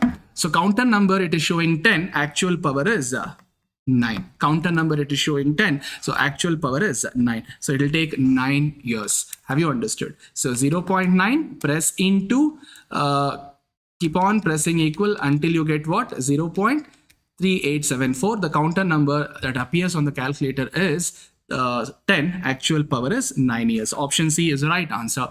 Moving on to the next question. The population of a town increases every year by 2%. That is I value. Beginning of the year. Approximate number of years by which the total increase of population is 40%. Guys, this question we have discussed in the marathon, also in the ICA exercise questions discussion also. So the total increase always taken as K. Whenever the total increase is given, the shortcut is what? 1 plus K percent is equal to 1 plus I percent whole power n. This is what the shortcut we have to use. Now, what is that you need to basically do is 1 plus K percent is 1.04. Do what? 1 plus, what is K? 40%. 1 plus 40% is 1.4 is equal to 1 plus I percent, that is 1 plus 2%. So 1.02 whole power n. Guys, what we need to do, don't worry about this value, guys, if you're getting confused, because you're not getting 1.17166 here, right? So please don't bother about this value. Just type 1.02 in the calculator, press into, keep on pressing equal until you get 1.4 approximately. 1.400 you get. Counter number is 18. Actual power is 17. Option B is the right answer. Please use this shortcut whenever they give you total increase in the population. So it is K value 40%. So 1 plus K percent is equal to 1 plus I percent whole power n.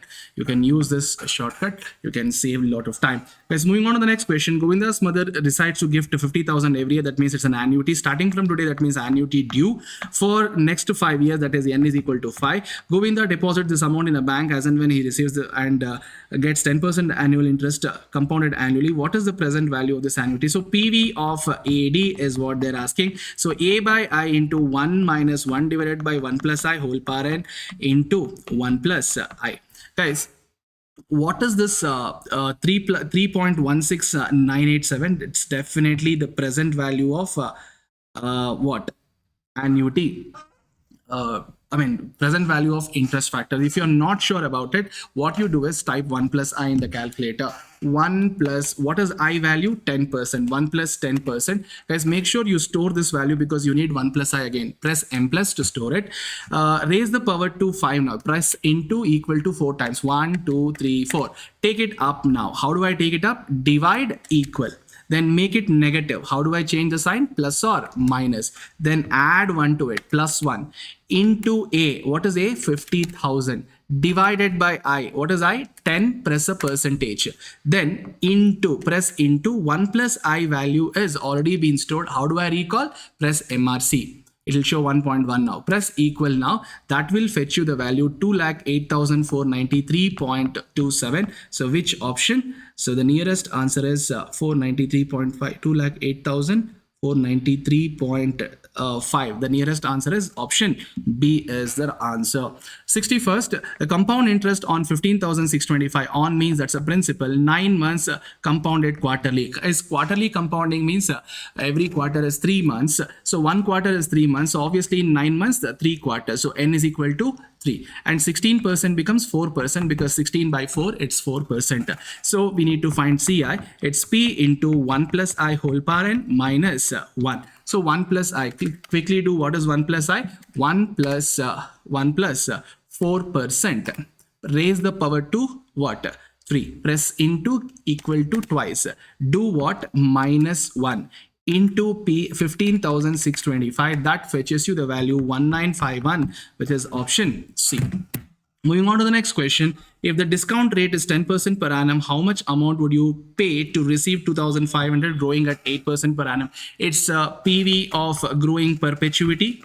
Growing perpetuity. The formula for this is R divided by I minus G. Guys, I minus G is 10 minus 8% is 2%. So R is what? 2,500. They haven't specified about receipt amount, whether it is monthly or annual. So by default, it is annual only. So type 2,500 divide. If they give it per month, you have to multiply that with 12.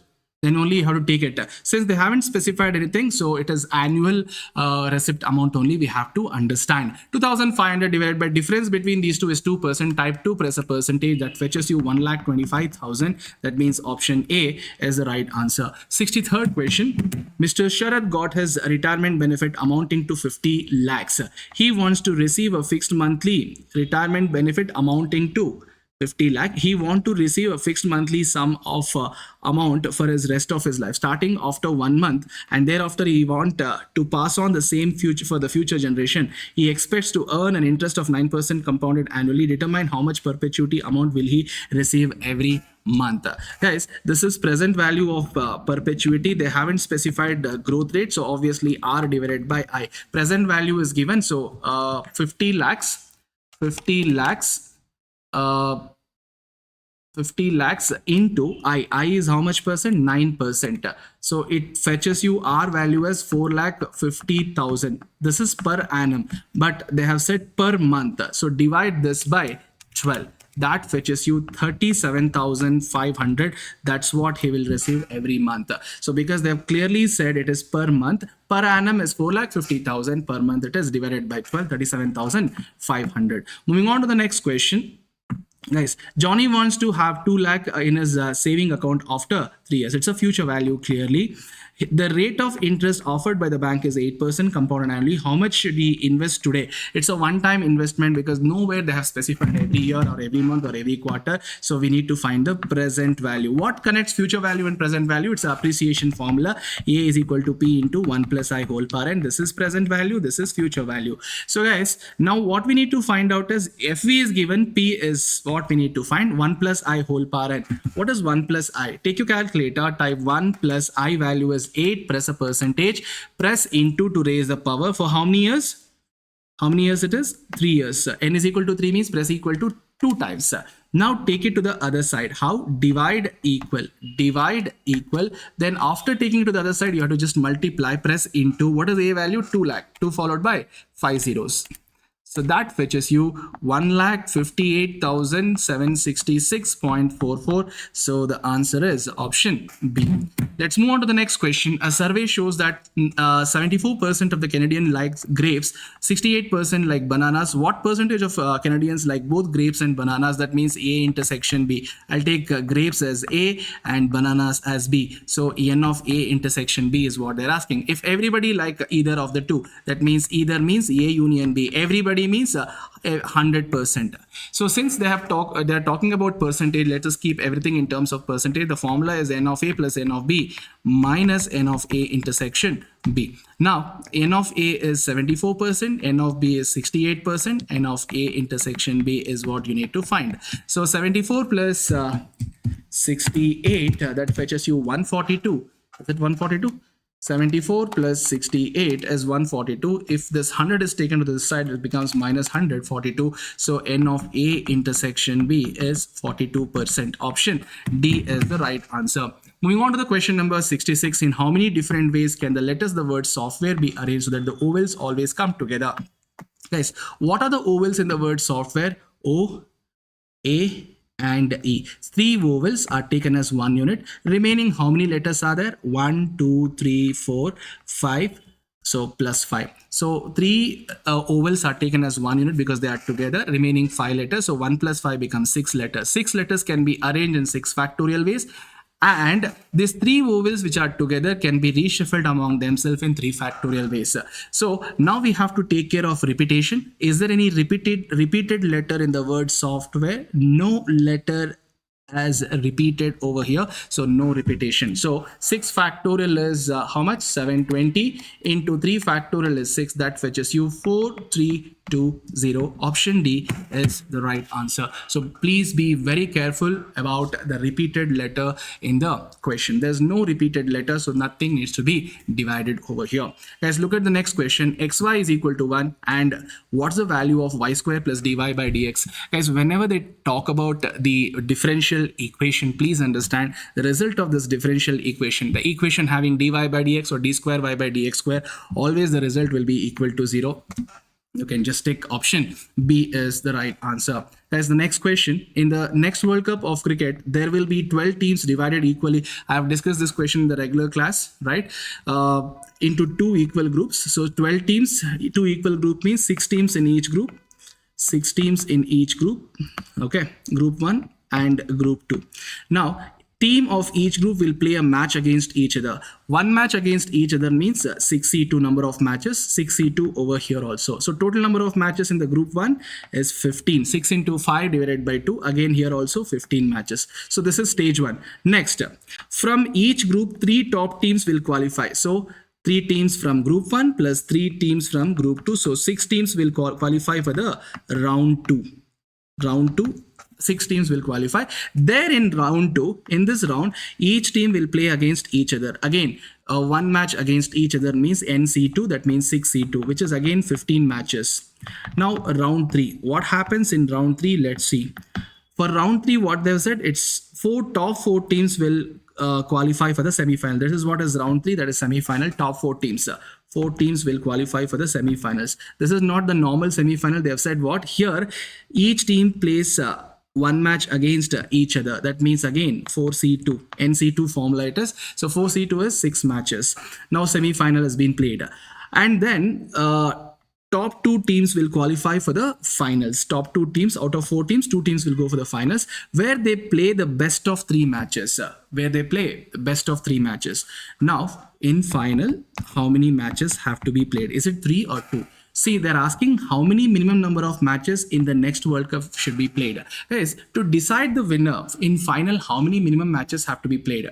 2 matches are sufficient, because if one team wins first 2 matches, that team is declared a winner. So no need to play the third match. So when they ask the minimum number of matches in final, we should take only 2 matches, because it is best of 3. If they ask maximum number of matches, we should take all the 3 matches in the final. So since it is minimum number of matches, we have to take only 2. Now take the sum of all these matches in all the rounds. So 15 plus 15, 30 here in the first round. Second round, 15 plus 15. Third round, it is 6 plus 6 plus last round it is 2. So 53 matches to be played in the next World Cup. Minimum number of matches. Had it been the maximum number of matches, it would have been 54. Guys, moving on to the next question. 4th, 7th and 10th terms of the geometric progression are P, Q and R. Guys, don't you think 4, 7 and 10 are at equidistant? I mean, 7th is in between 4th and 10, exactly in between, because 4 to 7, 3 gap, 7 to 10, 3 gap. So clearly this is a middle term for 4th and 10th term. Don't you think 7th is the middle term for both 4th and 10th term? So that means since it is a middle term, obviously, so what is 4th term they have given? This is P, this is Q, this is R. So Q clearly will be a geometric mean of 4th and 10th. So Q is equal to root of P into R.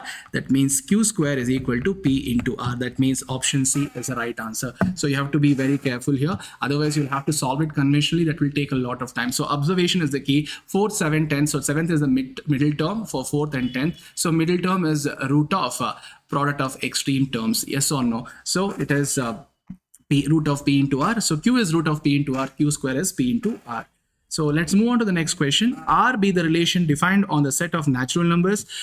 X minus y is divisible by 5. So both x and y belong to natural numbers. Guys, what sort of a relation it is? First of all, for it to be a reflexive relation, x minus y, minus should be replaced by comma. So, comma should be replaced by minus, sorry. So for it to be reflexive, if A belongs to set A belongs to set A, then A comma A should belong to the relation. This is what is for reflexive, correct? So A comma A means comma is replaced by minus here. So A minus A should be divisible by 5.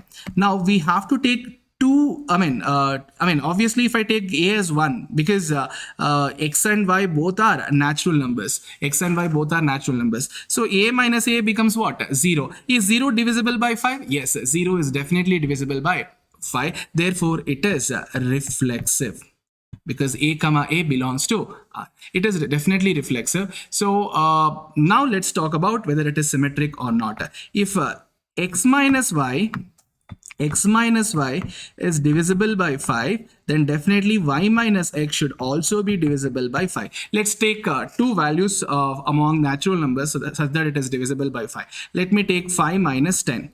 What is 5? X is equal to 5 I have taken, y is equal to 10 I have taken. 5 minus 10 is minus 5. Isn't minus 5 divisible by 5? Definitely divisible by 5. And obviously y minus x is 10 minus 5. 10 minus 5 is 5. 5 is definitely divisible by 5. That means it is symmetric also. It is reflexive. It is also symmetric. Now we have to check whether it is transitive. For it to be transitive, two pairs first of all must belong to R. X minus y should be divisible by 5 and y minus z also should be divisible by 5. Then x minus z should also be divisible by 5. Let me put some natural number values. Let me take 5 and 10 for x and y. So 5 minus 10 is minus 5 divisible by 5. Since y I have taken here 10, here also y I should take 10 only, and z I'll take 15. 10 minus 15 is what? Minus 5. Minus 5 is definitely divisible by 5. Now what is my x minus z? 5 minus 15. Is 5 minus 15 divisible by 5? Definitely 5 minus 15 is divisible by 5, because 5 minus 15 is minus 10.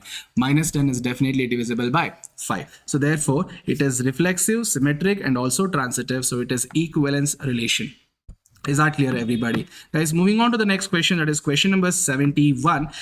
Set A is given, set B is given, set C is given. A minus B cross B intersection C is what we need to find. What is A minus B? Elements in A but not in B. So what are those elements which are present in A but not in B? A is present in A but A is not present in B. So A I should write. B is present here. B is present here also. B I should not write. C is present here. C is also present here. I should not be writing C. So only one element A. Cross B intersection C. So what is B intersection C? The common elements between B and C I should write. What are the common elements? It is D and also C. D and C. That means C. Oh, it's not C. Is it C? Yeah, it's C only. C, D are common between the two sets C, comma D. Now I have to take the cross product, Cartesian product. A, comma C, A, comma D. A, comma C and A, comma D. Option B is the right answer. Have you understood? So this is what is the result of this question. Now, f of x is given. You need to find f inverse of x. Guys, what I should do? F of x minus 3 is equal to 4x. So what is x? F of x minus 3 divided by 4. We have to segregate x and f of x terms on the x on one side and remaining terms on the other side. So this is what I should write for f inverse of x. But what is that I have to do? Replace f of x by x. So that means it becomes x minus 3 divided by 4. Which option is correct? Option C is correct. So for finding inverse of a function, we have to make sure we keep x on one side, everything else on the other side. Finally, replace f of x by x. Guys, next question. One of the solved question in our regular class, and also I have solved this in I think marathon also. 5 boys, Ajay, Brijmohan, Chandru and Dheeraj Ehsan are sitting in a park in a circle facing the center. So guys, I have to draw the circle. So since they're talking about southwest, southeast and all, so show all the possible directions. This is north, east, south, this is west. Guys, southwest is this is southwest, this is northeast, this is northwest, and this is southeast. Now Ajay is facing southwest, so where I have to make Ajay sit? Ajay should be seated here because they're all facing center. That means Ajay is facing which direction? Southwest. Now Dheeraj is facing southeast. For Dheeraj to face southeast, Dheeraj should be in the northwest. Yes or no? Then only he will face southeast. Have you understood? Next, Brijmohan and Ehsan are right opposite to Ajay and Dheeraj. Who is right opposite to Ajay? Brijmohan. Ajay, here comes Brijmohan, right? And who is right opposite to Dheeraj? It is Ehsan. So here comes Ehsan. Now what is the next thing? Chandru is equidistant between Dheeraj and Brijmohan. Dheeraj and Brijmohan. So here comes Chandru. So between Dheeraj and Brijmohan, Chandru sits. Now tell me which direction is Chandru facing? Chandru is actually facing east. So option D is the right answer. Guys, moving on to the next question. What is it? If you look at first is the letter of English alphabet Q to S. Q is excuse me. Q is 17th letter. S is 19th letter. So plus 2. S is 19. U is 21st. Plus 2. Again U V W plus 2, so again plus 2. W X Y. So first thing is the letter of English alphabet, that is Y. So 1 is becoming 2, 2 is becoming 6, 6 is becoming 21. Guys, 6 to 21, it's if you look at 21, it's more than twice of this. Obviously it is a multiplication. So 6 into 3 plus 3 is only 21. 6 3s are 18, 18 plus 3 is 21. So definitely I got to know it's a multiplication plus something. So into 2 plus 2. 2 2s are 4, 4 plus 2 is 6. Here into 1 plus 1. 1 1s are 1, 1 plus 1 is 2.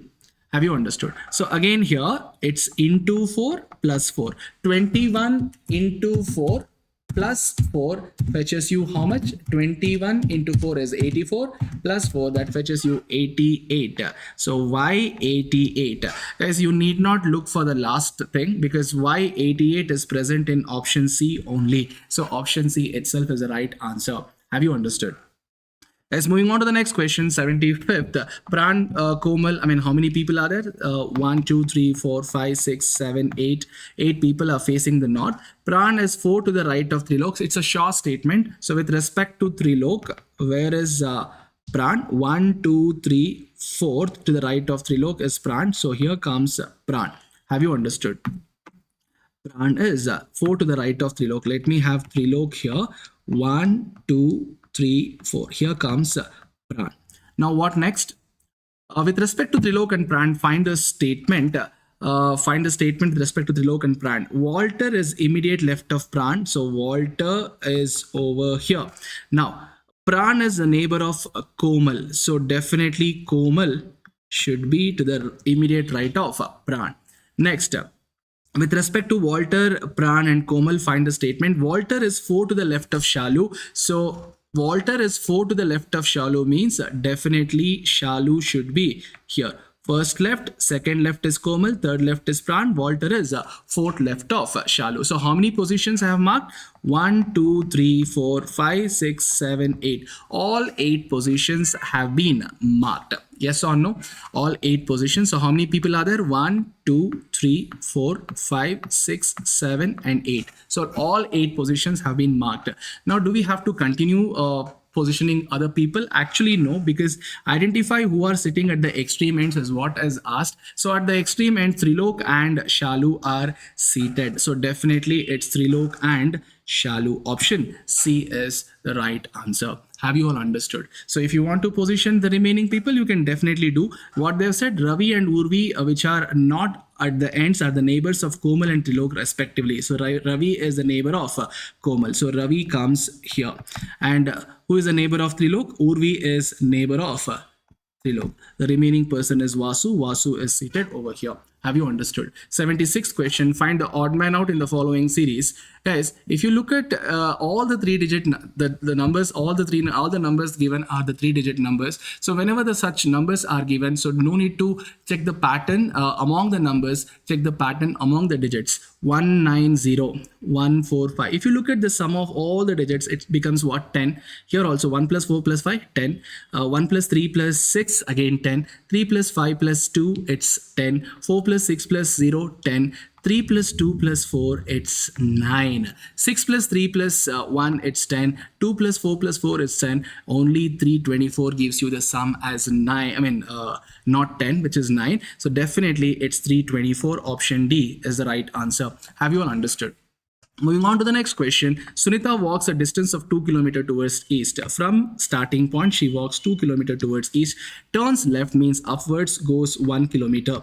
Then turns left. Left means our left only. Walks how many kilometers? 2 kilometers. So here she comes. Again, she moves 1 km, then halts. Then she turns left again. Left means which side? Upwards. Again, she walks 1 km and stops. All right. At what distance Sunita is now from the starting position? This is 1 and this is 1. It's 2 km, isn't it? From the starting position, she's at 2 km distance. It's exact vertical. If you want, you can just clearly solve once again. Sunita walks a distance of 2 kilometers east. From the starting point, she walks 2 km east. Turns left, goes 1 km. Left means upwards, goes 1 km. Then turns left. Left is our left, 2 kilometers. So she comes here.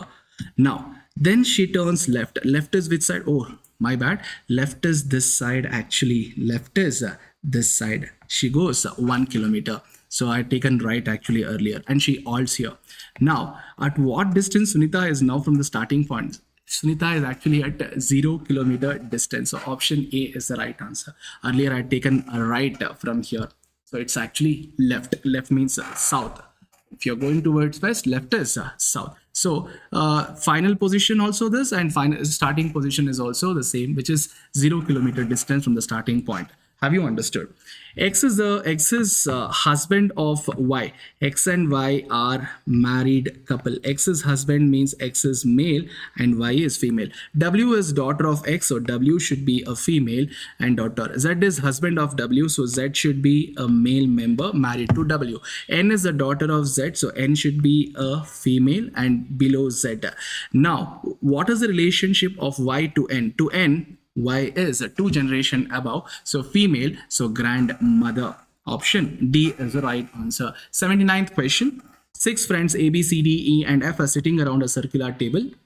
Circular table. 1, 2, 3, 4, 5, 6. 6 position. Guys, look at the short statement in the question. D is immediate right of E. So this is a short statement. So to immediate, always mark the reference person at the bottom position, because person at the bottom position faces north.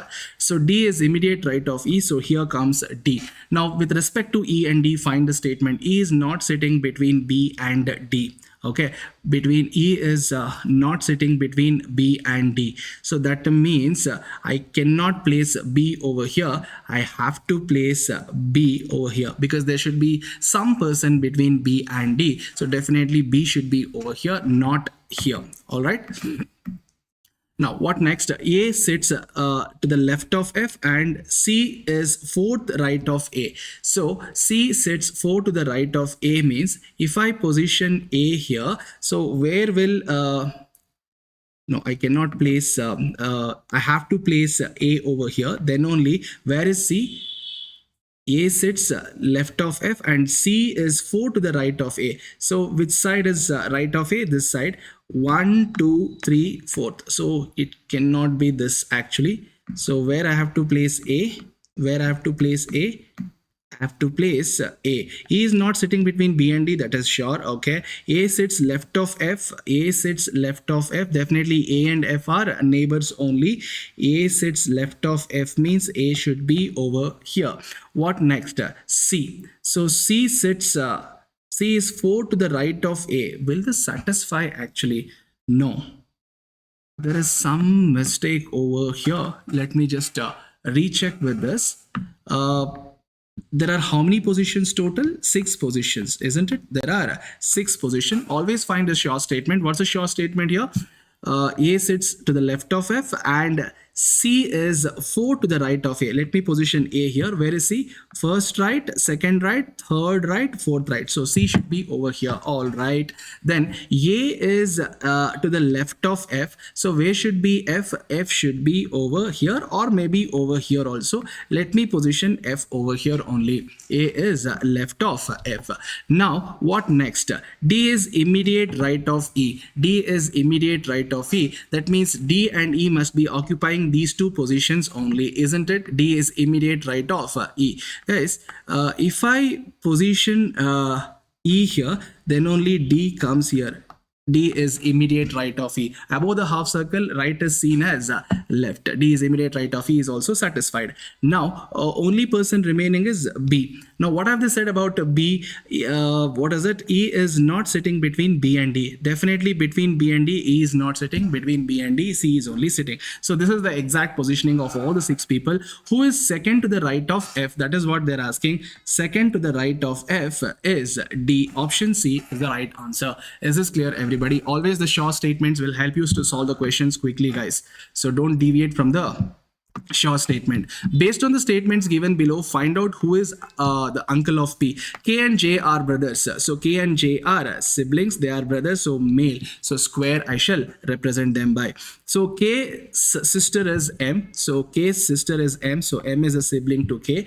P and N are siblings. I cannot mark P and N with respect to the people whom I've already marked. N is the daughter of J. So below J, N should come. I have to go back to the previous statement. P and N are siblings, so P is the sibling to N. Now, as per the question, who is the uncle of P? So definitely for P and N, both P and N, K is only uncle because father's brother. So K is the uncle to P. Have you understood? Moving on to the next question, that is 81st. How many persons are there? 6 persons are there, A, B, C, D and F in the family. A and B are married couple. A and B are married couple. A is a male member. Definitely B is a female. D is the only son of C, who is the brother of A, who refers to the second person. So C is the brother of A. D is the only son to C. So D should be below C. E is the sister of D. So E should be beside D. Now, B is the daughter-in-law of F. B is the daughter-in-law of F. That means obviously A's parent is F. So then only whose husband is that? Whose husband is that? F's husband is that. That means F is a female. Now, B's daughter-in-law is F. That means F is a mother-in-law to B. Who is mother of C? For both C and A, F is only the mother. So option D is the right answer. Guys, 82nd question. The following is the data related to the daily income of 86 persons. What is the percentage of persons earning at least 1,500 per day? Guys, at least 1,500 per day means 1,500 or more. That means these two things that I have to consider. 36 plus 7 is 43 people earn more than 1,500, but they're asking percentage of persons. So 43 is what percentage of total 86? 43 by 86 into 100. 43 by 86 into 100 is 50%. Option A.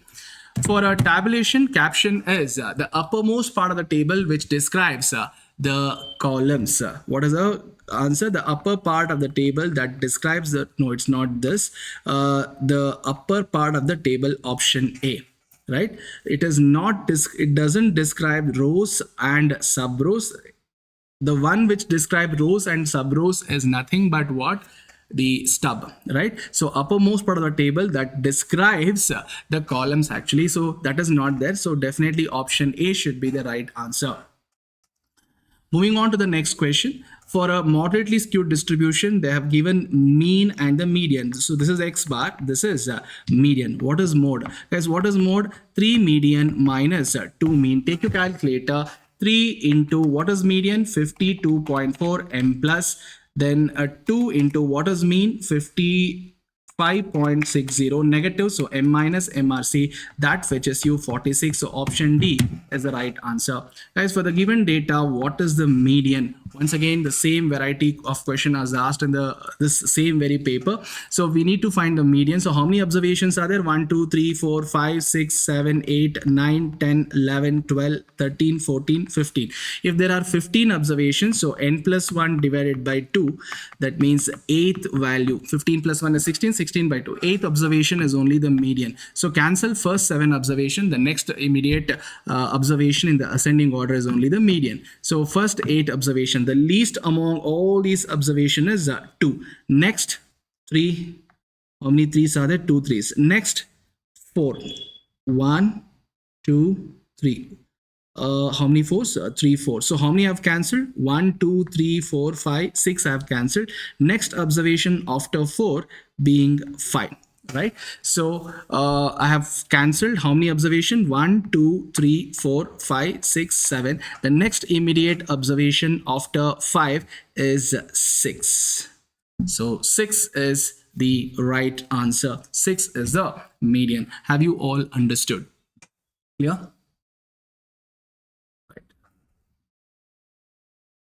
Moving on to the next question. They have given, so they're asking us to find the standard deviation for the remaining 40 observations. Guys, they're asking S2. Whatever the standard deviation for the entire 100 observation, that is combined SD, but this is not the combined SD, it's a combined variance. So combined SD, that is SC, will be square root of combined variance, which is 3.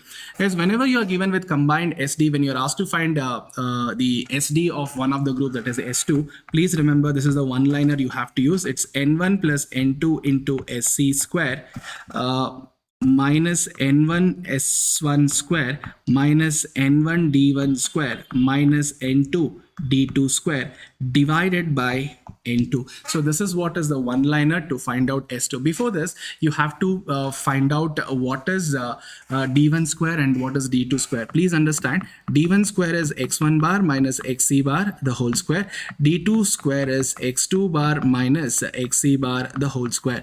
Now, first of all, we need to find out XC bar is given off. XC bar is what? The mean of the total observation. So 8, the mean of all 100 observation is only the combined mean XC bar. What is X1 bar?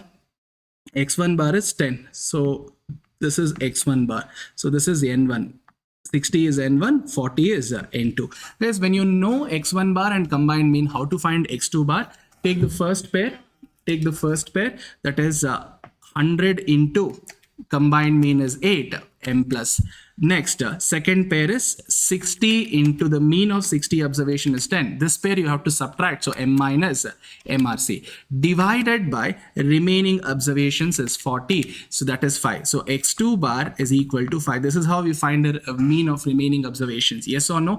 Now D1 square is X1 bar minus XC bar the whole square. X1 bar being how much? X1 bar is 10 minus XC bar is 8. 10 minus 8 is 2. To the square is 4. So D1 square is 4. D2 square is X2 bar is 5. XC bar is 8. 5 minus 8 is minus 3. Minus 3 whole square is 9. Now all that I should be doing is do the calculation in the calculator. N1 plus N2 is sum of all the observation, which is 100. Take your calculator. 100 into SC the square. SC is 3. SC square is 9. So 100 into 9 M plus N1 S1 square. N1 is 60 into S1. Standard deviation of the first set is, this is what is S1. So S1 square is 4. M minus, next N1 D1 square. N1 is 60 into D1 square is 4. M minus N2 D2 square. N2 is how much? 40 into D2 square is how much? 9. Again negative, so M minus MRC divided by N2. N2 is how much? 40. Press equal, then press the root, which is 1.224. The nearest answer is 1.5. It's actually 1.224. The nearest is 1.5. The modes of presentation of data: textual is there, diagrammatic is there, internal presentation, no. So tabular, no. Textual, no. So textual, tabular and diagrammatic, option C is the right answer. Guys, 88th question. If the mean of two numbers is 30 and geometric mean is 24, what will be the harmonic mean? So the relationship between AM, GM, HM is GM is equal to root of AM into HM.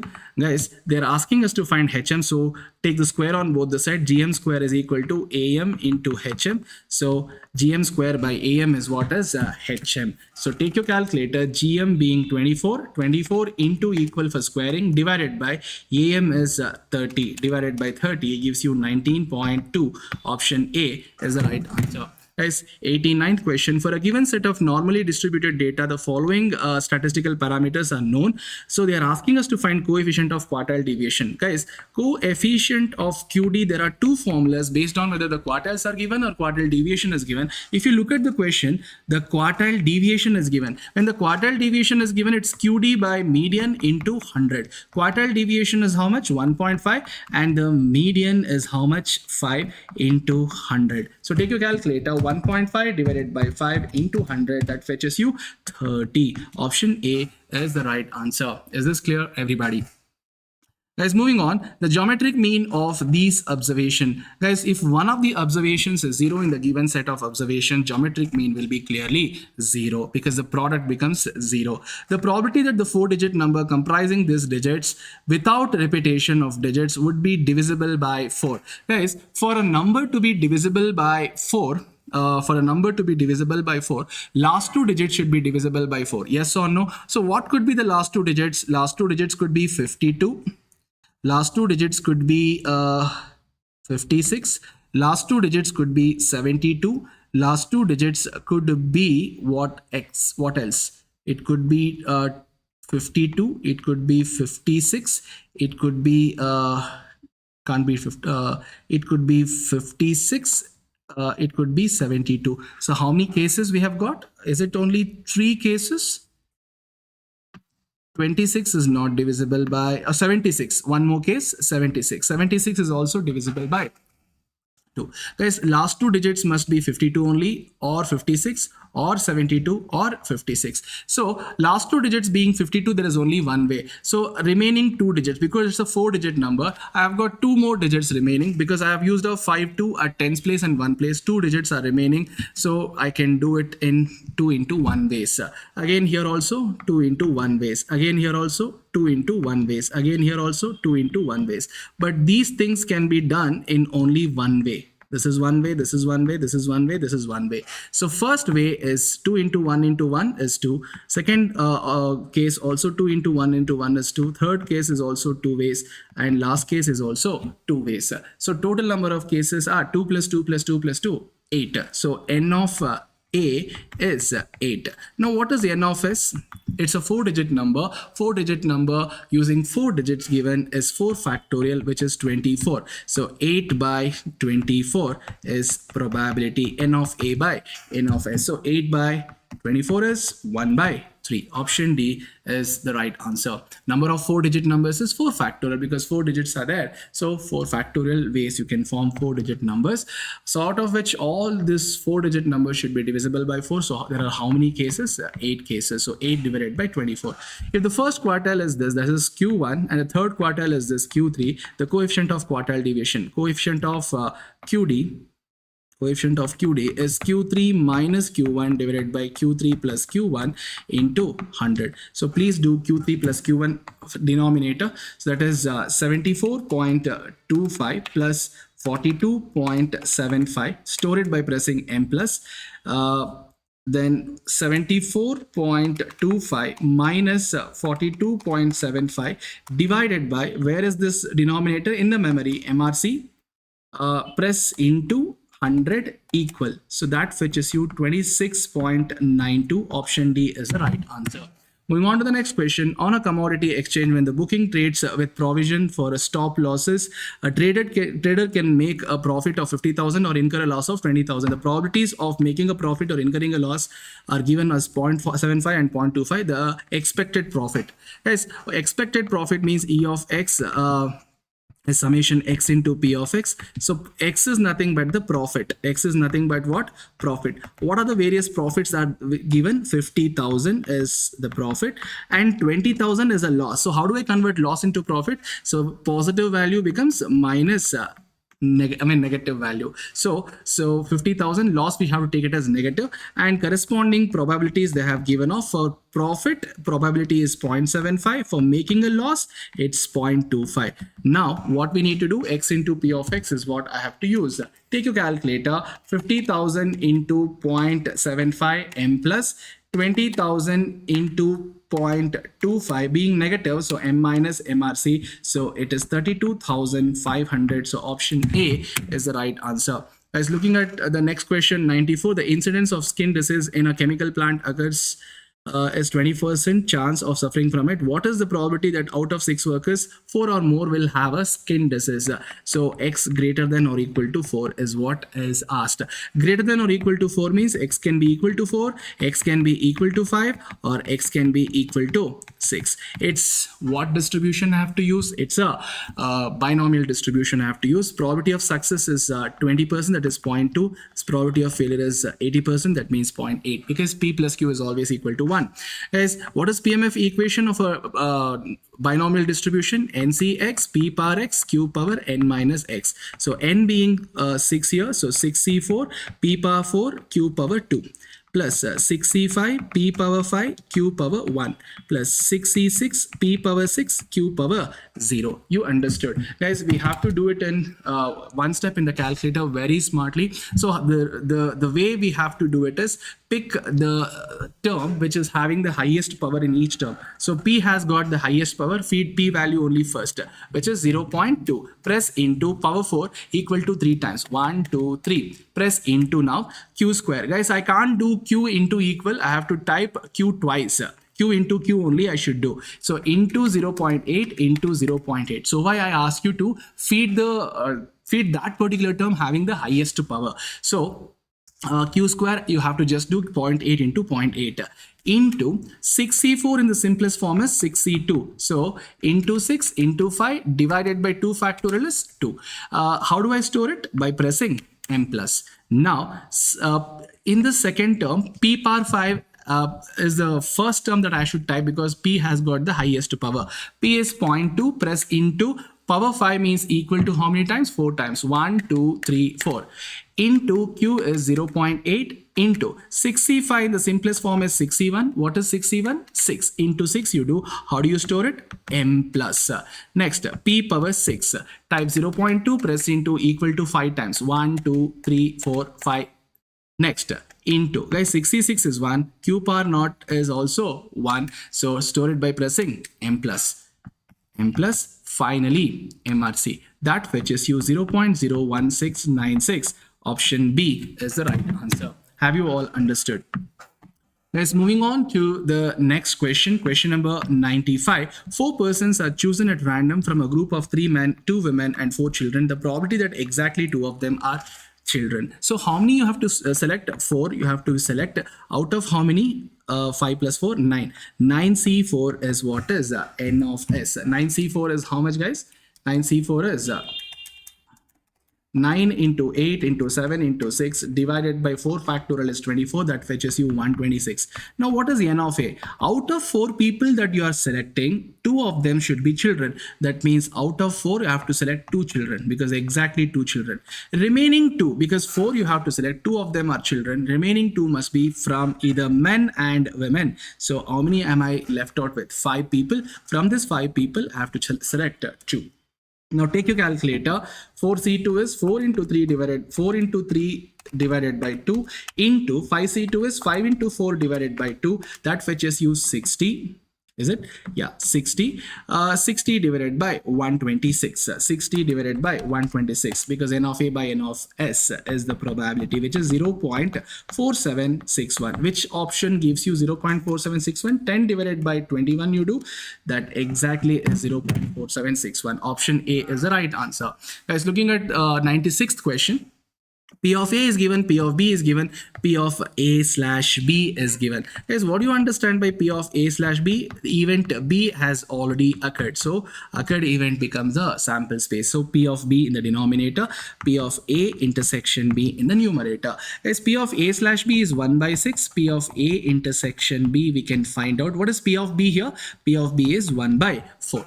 Guys, let me take this. See, 1 by 4, when it is taken up, it becomes 4. So 4 comes here with P of A intersection B, and 4 gets cross multiplied here. So that means P of A intersection B is 1 by 24. Have you understood? P of A intersection, because 4 goes here and multiplies with P of A intersection B. If it is cross multiplied, obviously 6, it gets multiplied with 6. So P of A intersection B is 1 by 24. Now look at why. See, first of all, why did I find out P of A intersection B? Because P of B slash A is asked, which is P of A intersection B by P of A. Now P of A, let me first of all type. What is P of A? 1 by 3. 1 divided by 3. Take it up. How do I take it up? Divide equal into P of A intersection B is 1 by 24. 1 divided by 24. That fetches me 0.125. Which option gives you 0.125? It's 1 divided by 8. So option A itself is the right answer. Guys, moving on to the next question, 97. R is given, N is given. Determine the limits for population correlation coefficient. So what is limits for R? R plus or minus probable error. First of all, find out probable error. It is 0.6745 into 1 minus R square divided by root N. Everybody, first of all, R square in the calculator. What is R? 0.4. How do I square? Into equal. How do I make it negative? Plus or minus. Add 1 to it. Into 0.6745 divided by. First of all, type N. What is N? N is 81. Press the root and finally press equal. So that fetches me 0.0629. So this is what is probable error. Now I am asked to find limits. So R plus probable error, R minus probable error. So first of all, I need to add this to R plus 0.4. That fetches me 0.4629 first upper limit, and the lower limit is 0.4 minus 0.0629 fetches me 0.337. So which option is correct? 0.337 and 0.4629, that means 463 approximately. So option C is the right answer. 98.1. The weighted geometric mean of relative formula satisfy time reversal test, while the factor reversal test is satisfied by Fisher's index. So option A is the right answer. 99. Spearman's rank in correlation coefficient R is given by 1 minus 6 into summation d square divided by n cube minus n. So which option is correct? It is option D, because n into n square is n cube, n into 1 is n. So it's clearly option D. 100th question. Guys, they're asking us to find the mean of x and y by giving two regression lines. So if I'm asked to find the mean of x and y by giving two regression lines, all I need to do is substitute x value and y value. Which option would satisfy? Check with option B. X is 2. 2 into 4 is 8, minus 5, so it doesn't satisfy. Option A, you check. 2 x is minus 3, 2 into 4 is 8, minus 5. So minus 3 minus 5 is minus 8, minus 8 plus 8 is 0. So it is getting satisfied. Look at the second equation. 2 into minus 3 is minus 6, 3 into 4 is 12, minus 8. So how much does it give? 3 into 4 is 12, minus 6 minus 8 is minus 14. Minus 14 plus 12 is not equal to 0. So option A doesn't satisfy. Yes or no? It does not satisfy. Option C we shall check now. X value is 1. 2 into 2 is 4. 5 minus 5 is 0. Correct. X value is 1. 2 ones are 2. 3 into 2 is 6. Minus 8. Even this also gets satisfied. So option C is the right answer. With this, we're done with 100 questions. Let us now take up the next set of 100 questions. Guys, look at this question. Guys, don't get scared by looking at such questions. Always make sure when powers are given, always make sure the bases are expressed in the form of a prime number. Look at this 9. 9 is not a prime number. How do I write? 3 square. Power n is there, so definitely 3 power 2n into 3 power 5. 27 is not a prime number. I can write it as 3 power 3. Already power 5 is there, so 3 into 5 it is. 3, if I take it up, becomes 3 power minus 1. 81 is 3 power 4. 3 power 4. This power 4, if I take it up, it becomes minus 4. So powers, the sign will change when you take it up. So 81 is 3 power 4. Whole power 4 is there. Since I'm taking it up, the power becomes negative. And 27 is 3 power 3. Now I have made bases on both the sides same. So before I equate the powers, I have to simplify the powers first of all. 3 power 2n plus 5. 3 5s are 15 minus 1 minus 16 equal to 3 power 3. Guys, what will happen now? 3 power, bases are same, just equate the power. 2n, 5 plus 15 is 20, 20 minus 1 is 19, 19 minus 16 is 3. So 2n plus 3 equal to 3. So 3 minus 3 becomes 0, 2n equal to 0, so n is equal to what? 0. Option B is the right answer. Guys, the next question, I have discussed this during the marathon. Right, I have discussed this during the marathon. So I have told you whenever the roots are there in both numerator, denominator, how to solve it in one step in the calculator. Guys, if you look at, first of all, solve for x, because you need to find the value of 1 by x square plus 1 by y square. Solve for x. If you look at y, definitely y is exact reciprocal of x. So first of all, solve for x. So how do I solve it? First of all, solve the denominator and store it. So type 5, press the root. Type 5, press the root. Then minus, type 3, press the root. Now press m plus to store it. Press m plus to store it. Now type 5, press the root, plus type 3, press the root, divided by, where is the denominator? It's in the memory. How do I recall? By pressing MRC and then press equal. It is 7.87. That is x. I want x square. So how do I square? Into equal. So it is 61.98. But what I need is its reciprocal. So how do I take its reciprocal? Divide equal. So 0.01613. 1 by y square is reciprocal of this value. Divide equal to you get 61.98. If you add these two, you get 62. Is it clear? Moving on to the next question, alpha and beta are the roots of this equation.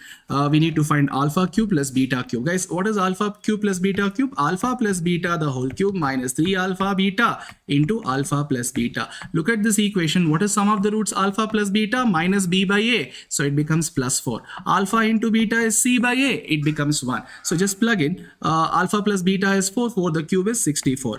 3 into alpha into beta is 1. Alpha plus beta is 4. Guys, 64 64 minus 12 is 52. Option D is the right answer. Divide 27 into two parts such that 5 times the first part is 11 times the second part together is equal to 195. Let's do option hitting. 17 and 10, if I take the two numbers, ratio is 17 is to 10, all right, and sum of the numbers is 17 plus 10, which is nothing but 27 only, so it satisfies the first condition. Now 5 times the first part, 17 into 5 is 85,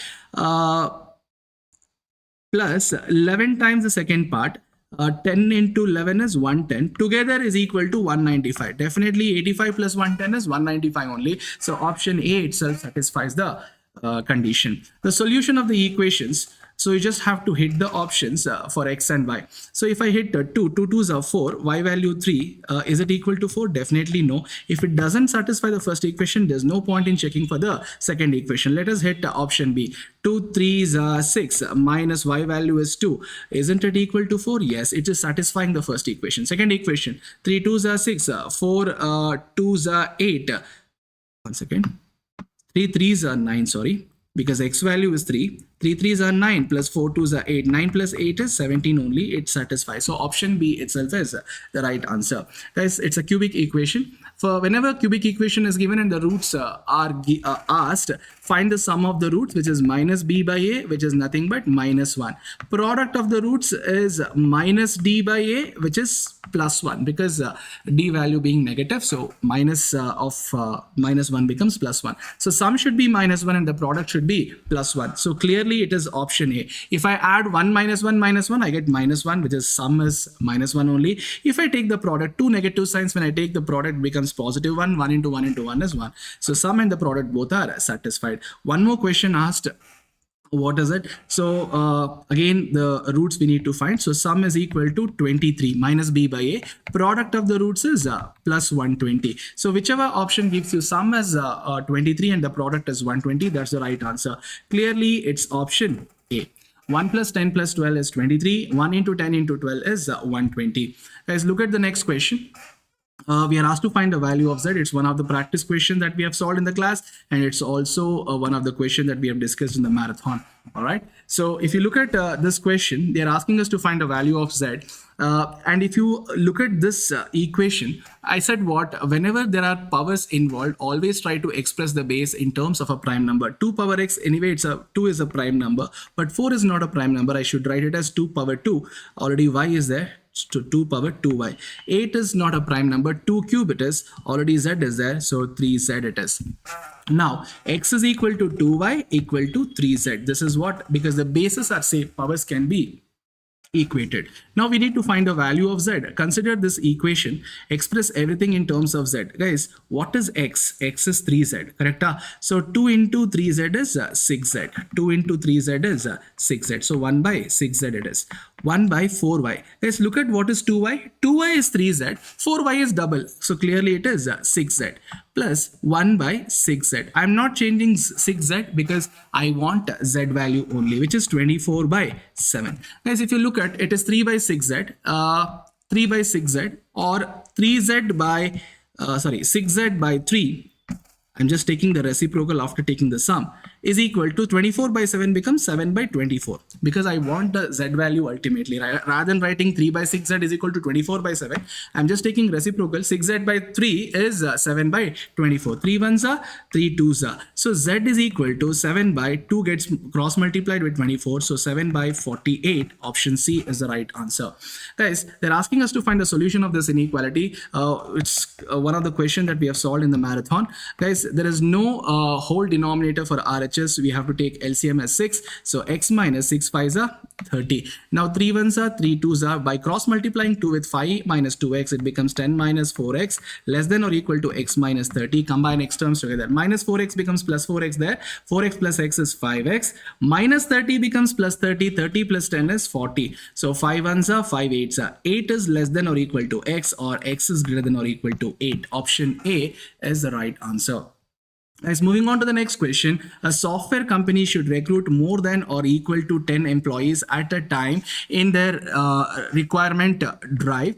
How much? Less than or equal to 10. So less than or equal to 10. That means This is what the condition. Under this condition, the company recruits experienced and fresh employees. That means x plus y should be less than or equal to 10 and x should be greater than or equal to 0. Y should be greater than or equal to 0. So which condition, which option is the right answer? It's option A. 11th one. How much amount is required to be invested every year so as to accumulate 30,000? Every year means it's annuity. This is what they're asking, to accumulate 30,000 at the end of 10 years. That means it is future value of annuity regular by default.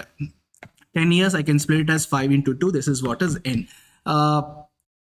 Annual at 10% per annum. So I is 10%. So that means FV of AR, a into 1 plus I whole power n minus 1 divided by I. Guys, please understand this 15.9357 is the future value of AR. If you don't understand it is future, future value of interest factor, this is nothing but this 15.9357 is nothing but the interest factor. If you don't understand, just so do the calculation in the calculator straight away. That means what you do, 1 plus I is how much percent? 10%. 10 press a percentage, press into, for 10, first of all raise the power to 5, press equal to 4 times, 1 2 3 4, press into again, for 2 equal to only once, then do minus 1 divided by I, that is 10 press a percentage, send it to the other side, divide equal into FV of AR is 30,000. That gives you 1882.36. This is what is A, because A value is what they're asking us to find. Option A. 12th question. Suppose Mr. X invested 5,000 every year. Every year means annuity. Starting from today, that means annuity due. In mutual fund for the next 10 years, I'll write 10 as 5 into 2. That will be easier. Assuming that the average return is 18%, that is I. What is the future value? Guys, it is FV of AD is what we need to find out. That is A into 1 plus I whole power n minus 1 divided by I into 1 plus I. Guys, since we have to reuse 1 plus I value, right after 1 plus I, store it before raising the power. So 1 plus 18, press a percentage, store this value because we need this again for the this value, right? So raise the power to 10, press into, first raise the power to 5, 1 2 3 4 times equal, into, for power 2 equal to only once, do minus 1 divided by what is it, 18%, type 18%. So hope you have stored that value, right? Into 5,000 into, how do you recall this value? By pressing MRC. Press equal. So that fetches you 1,38,775.72. The nearest answer is option D. Moving on to the next question, 13th one. Guys, if the question is lengthy, read the last part of it. Which alternate is most suitable? Guys, if you look at the option leasing, so definitely it's a leasing problem. For leasing problem, we have to find PV of leasing. That means it is annuity regular. The formula is A by I into 1 minus 1 divided by 1 plus I whole power. And for leasing problem, we have to use PV of AR formula. So what is purchasing cost? Purchasing cost is 2 lakh. After finding PV of leasing, we have to compare with the purchasing cost. So N is 10 years. Oh, they have given off that interest factor. If you are confused, don't rely upon that value. You can just quickly do it. It's 5 into 2 and this is I, which is 14%. Now we have to just, what is A value given? Oh, sorry, purchasing cost is 12 lakh. A value is 2 lakh. Sorry, this is A. This is PV of purchase, 12 lakh. So we have to compare PV of leasing with 12 lakh, not 2 lakh. Sorry. Guys, first of all, 1 plus I. 1 plus how much percent? 14%. Press into, first of all, raise the power to 5 equal to 4 times. 1 2 3 4. Press into equal to 1 for power 2. Now take it up. Divide equal. Change the sign by pressing plus or minus. Add 1 into 2 lakhs into 2 lakhs divided by 14%. 14 press a percentage because divided by I it is. So that fetches you 10,43,223.12. So clearly leasing cost is less than the purchasing cost. So leasing is better. So leasing is suitable, most suitable. Right? Have you understood? Moving on to the next question. It's a ERI question, guys. It's 1 plus I whole power n given off. Right? 1 plus I whole power n is given off. So 1 plus I whole power n minus 1 into 100 is what is ERI. You need not do any conversion over here. So it's 1.08324 minus 1 into 100. That fetches you 8 point, how much? Is it 8.24, right? 8.24%. Option D is the right answer. Moving on to the next question. Manoj invested rupees 12,000 at 6% per annum SI to obtain the total amount of rupees 14,880. This is principal, this is amount.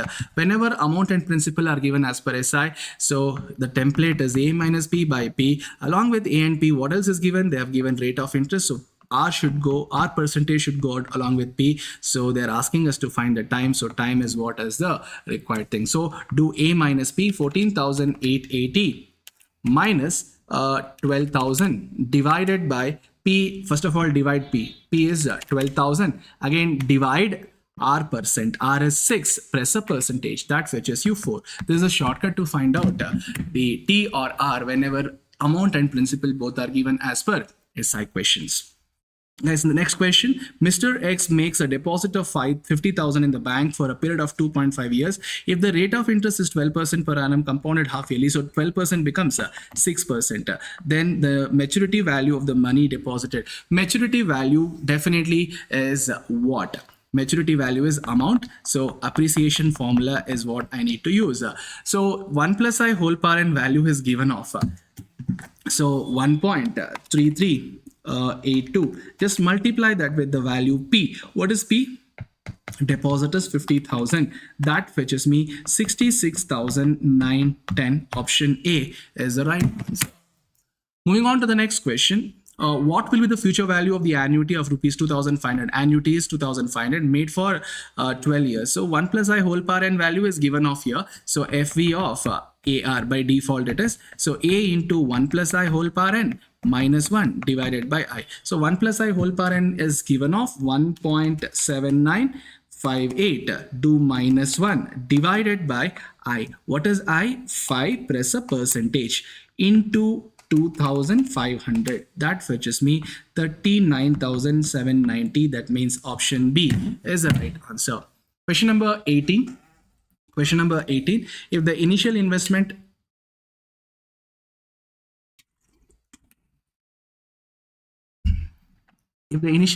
is 4 lakh, that becomes 6 lakhs. So this is P, this is amount. In 24 months, that means N is equal to 2 years.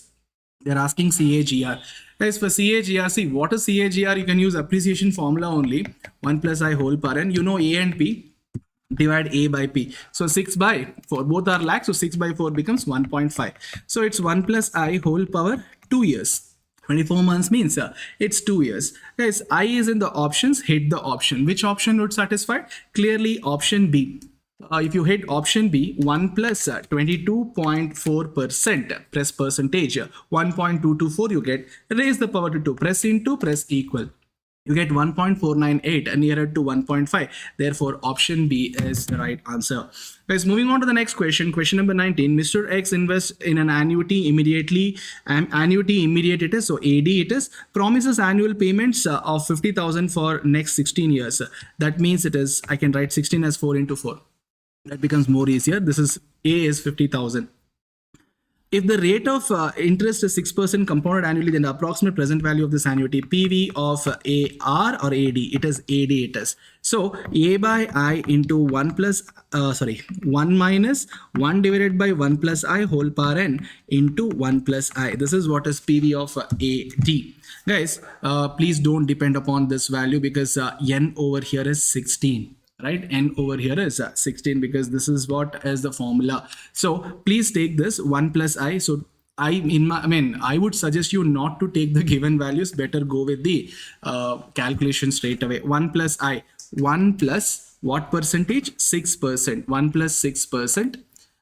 Raise the power to 16. First raise the power to 4. Press into equal to 3 times. 1, 2, 3. Press into again for power again 4 equal to 3 times. 1, 2, 3. Then raise the, take it to the numerator by taking reciprocal, divide equal, change the sign by pressing plus or minus, then add 1, plus 1 because it's plus 1 into 50,000 into 50,000.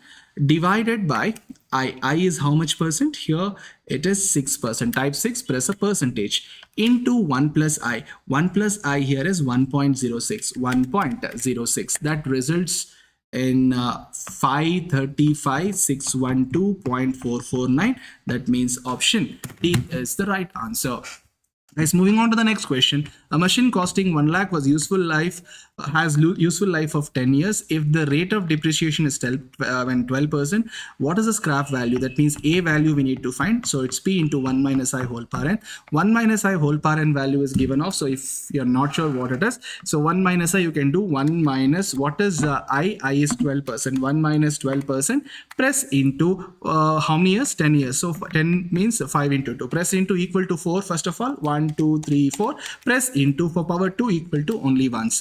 Now make it, into P. P is how much? 1 lakh into 1 lakh. So how much that gives you? 27,850. That means option C. 21st question. Compute the CI on rupees 6,000. That means this is principal 1 by 4 years. That means 1.25 years compounded quarterly. Guys, n is equal to quarterly compounding. So 4 into number of years. Number of years 1 by 4 means how do you compute? First of all 1 by 4 plus 1.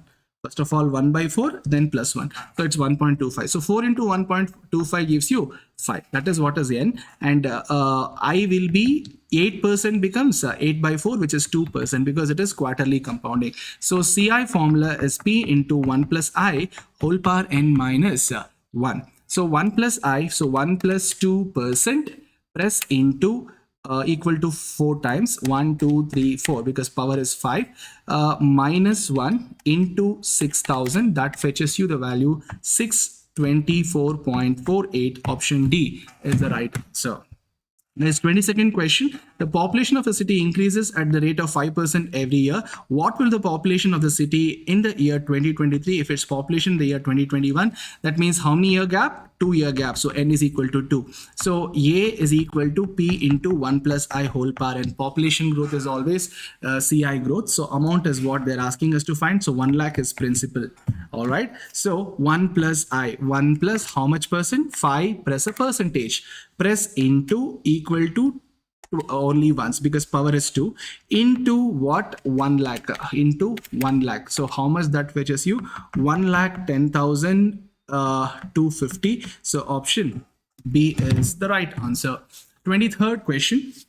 Mr. XYZ invested 60,000 in a nationalized bank in the form of a fixed deposit at the rate of 7.5% SI. He received 73,500 after the end of a term of fixed deposit. Calculate the period for 60,000 was invested in a fixed deposit. It's as per SI. Guys, this is P, this is amount. Whenever amount and principal both are given, A minus P by P. Along with P, R is given. So R percent is equal to time. So this is what a shortcut you can use. So A minus P, 73,500 minus P value is 60,000 divided by 60,000. Again divide R percent. That means 7.5%. That fetches you 3. So option A is the right answer. Have you all understood? Calculate the PV of rupees 2,000 to be required after 10 years.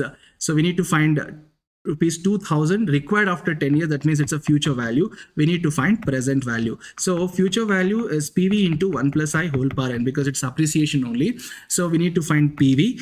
1 plus I whole power n. 1 plus I whole power n is given off. So just FV divided by 1 plus I whole power n you do. FV is how much? 2,000 divided by 1.62889. That fetches you 1227.82, which is option A. Guys, next question. NP2 is equal to 72. So what is the value of n they're asking? Where is n? It's in the option. Just hit the option clearly, option D, because 9P2 is 9 into 8. 9 sevens are only 72. So option D is the right answer.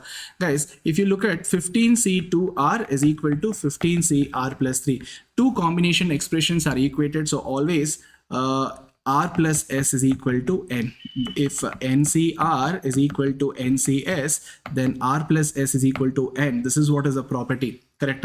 This is what is the property. Now, what is there in place of R? 2R plus. What is there in place of S? R plus 3. What is there in place of N? 15. So 3R is equal to 12. R is equal to 4. That's what they are asked to find. R value equal to what? 4. You understood. Moving on to the next question. In how many different ways the letters the word corporation be arranged so that the vowels always come together?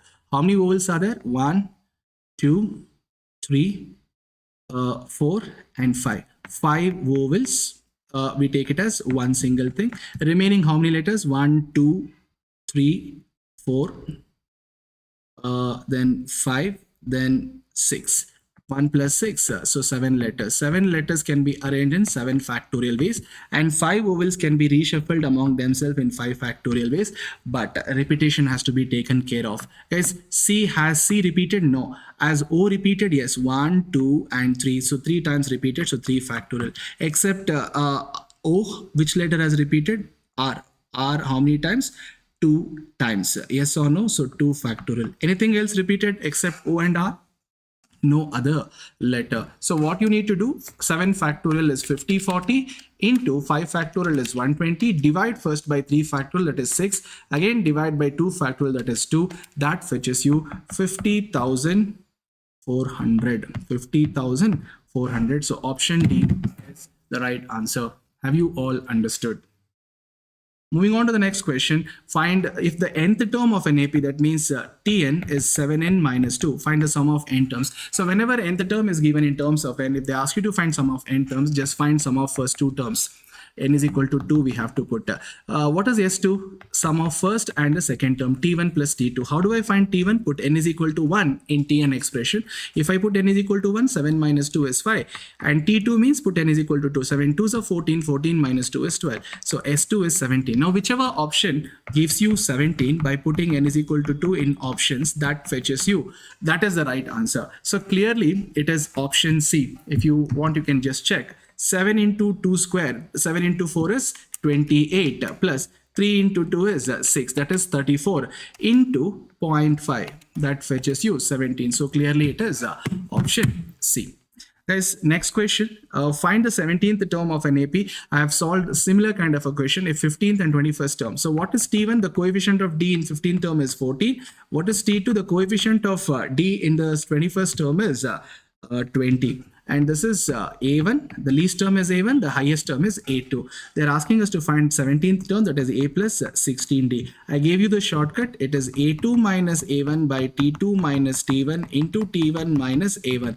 And I told you whenever D is required, you store this value by pressing M plus. Take your calculator, A2 minus A1, 39.5 minus 30.5 divided by T2 minus T1, 20 minus 14 is 6. Store it by pressing M plus into T1. T1 is 14 minus A1 is 30.5 plus equal minus 9.5 we are getting. So we have to change the sign. You remember, you have to change the sign for A, 9.5. Now we have to do A plus 16D. First of all, 16 into D you have to do, type 16 into, where is D? It's in the memory. How do I recall? MRC. That is 16 into D plus what is A? 9.5. That fetches me 33.5. Option A is the right answer. Guys, moving on to the next question. For an infinite GP with A and R, first term and the common ratio respectively, its sum is 4, that is S infinity is 4. Second term, that is T2, which is AR, it is 3 by 4. Just by option hitting you can check. So first of all, A into R, if I do, I get 1 by 4, not 3 by 4. If I do here 9 by 4, I get second term, that's not 3 by 4. If I do option C, second term, 3 into 1 by 4 is 3 by 4, it satisfies. S infinity, the formula is A divided by 1 minus R. First of all, do 1 minus R.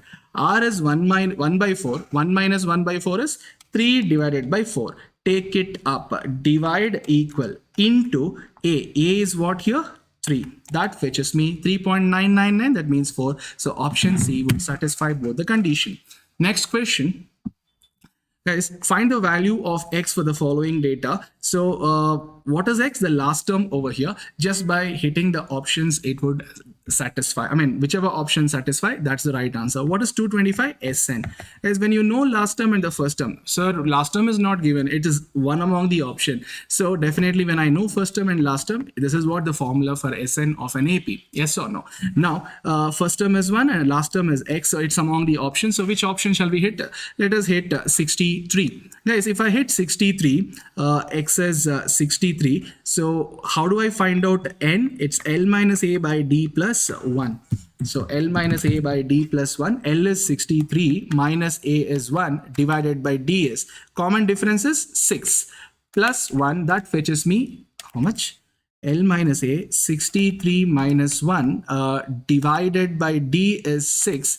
Or it gives a decimal value. It cannot be this, correct? So it cannot be option B. How about option A? 56 minus 1 is 55. 55 divided by 6, it's not a whole number. What about 49? Yeah, n is equal to L minus a by d plus 1. So L is 49 minus a is 1 divided by 6. 8, so it's a whole number now, plus 1, that gives me 9. So n value is 9. So definitely option C it should be. Just check whether with with this option Sn will satisfy or not. A plus L. A is what? 1. And what is that L value we have plugged in? 49 into 9 divided by 2, that fetches me 225. So that means option C is the right answer. You understood? Guys, moving on to the next question. A is given, B is given, A union B cross A intersection B is what asked. A union B means combine the elements of set A and set B. So it is 1, 2, 3, 4. Cross A intersection B means a common between A and B, which is nothing but 2 only. Now take the cross, Cartesian product 1, 2, 2, 2, 3, 2, and 4, 2. This is what is the Cartesian product, which is option B. 1, 2, 2, 2, 2, 3 is not there, sorry. It's not option B, it's option D. 1, 2, 2, 2, 3, 2, 4, 2. It's option D. Guys, they're asking number of proper subsets. Number of proper subsets is 2 power n minus 1. The number of elements over here is 5. So 2 power 5 minus 1, which is 31. Option C. You understood? The next question, set A, set B, set C are given. So A cross B union C. What is B union C? Take the elements, combine the elements. It's 3, 4, 5, 6. And what is A? Set A elements are what? 1, 2. Now take the Cartesian product. 1 pairs with 3, 1 pairs with 4, 1 pairs with 5, 1 pairs with 6. Similarly, 2 pairs with 3, 2 pairs with 4, 2 pairs with 5, 2 pairs with 6. So there should be how many pairs? 8 pairs in total. Clearly, 1 pairs with 3, 2 pairs with 3, 1 pairs with 4, 2 pairs with 4, 2 pairs with 5, 1 pairs with 5, 1 pairs with 6, 2 pairs with 6. So it's clearly option B. You understood? 35th question. In a survey of 100 boys, it was found that 50 used white shirts, 40 used red shirts, and 30 used blue shirts. So there are 3 sets actually. 20 were habituated to using both.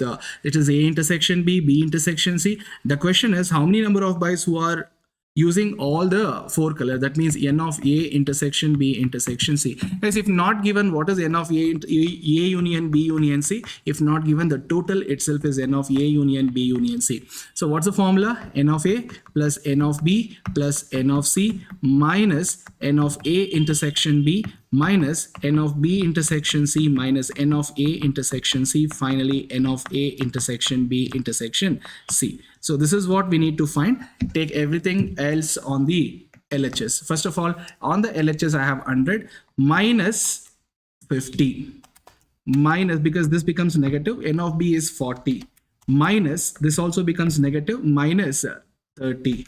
Now next 3 things will become positive on the left hand side. That means 20 plus 20 I have to do, plus 15 I have to do, plus 10 I have to do. That fetches me 25. That means option B is the right answer. Guys, the next question. We need to find the integral of this. Guys, if you look at whatever under root, that is actually f of x. If I take this as f of x, what is f dash of x?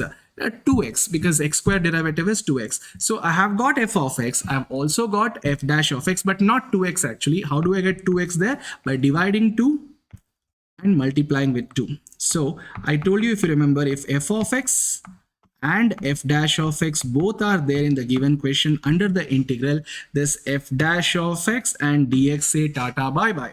Now what are we left out with? It's 0 to 1, right? Integral 0 to 1, what we have is x square plus 4 whole power 1 by 2. Now always treat this f of x as x. So x power 1 by 2 integration is x power 1 by 2 plus 1 is 3 by 2. 1 by 2 plus 1 is 3 by 2, and 1 by 2 is already there outside. And what is my x? X square plus 4, and limits are 0 to 1. First of all, this 2 and 2 will get cancelled. Now apply the upper limit first. When upper limit x value is 1, 1 square is 1, 1 plus 4 is 5, 5 power 3 by 2. Divided by 3 minus lower limit x value is 0, 0 plus 4 is 4, 4 power 3 by 2 divided by 3. Since 1 by 3 is common, 5 power 3 by 2 is 5 into 5 power 1 by 2, which is root 5. Yes or no? 3 can be written, 3 by 2 can be written as 1 plus 1 by 2. 1 by 2 power 1 by 2 means root 5 root 5 minus 4 power 3 by 2 is 4 power 1 plus 4 power 1 by 2. 4 power 1 is 4. 4 power 1 by 2 is root 4, which is 2. Are you getting it? 4 power 3 by 2 can be written as 4 power 1 into 4 power 1 by 2. 4 power 1 is 4. 4 power 1 by 2 is root 4, which is 2. Now, what is the result? 1 by 3 into 5 root 5 minus 8, which is option A. Guys, moving on to the next question. This is an implicit function. I have given you the shortcut how to solve an implicit function. Hope you remember it. How do you say it's an implicit function? Both x and y are together. So when both x and y are together, it's an implicit function. The shortcut to solve implicit function is minus outside. For the numerator, differentiate x with respect to x, treating what as constant? Treating y as constant. Treating y as constant. Do exactly ulta for the denominator. Differentiate y with respect to y, treating x as constant. Treating x as constant. This is the one-liner or the shortcut for such questions. So now dy by dx is minus outside. So for this entire function, I have to treat y as constant for the numerator. X cube derivative with respect to x is 3x square. Y cube, y is a constant for the numerator, derivative is 0. Out of 3axy, what is constant? 3a and y are constant, so 3ay comes out. Only x is remaining. Derivative of x with respect to x is 1. Right?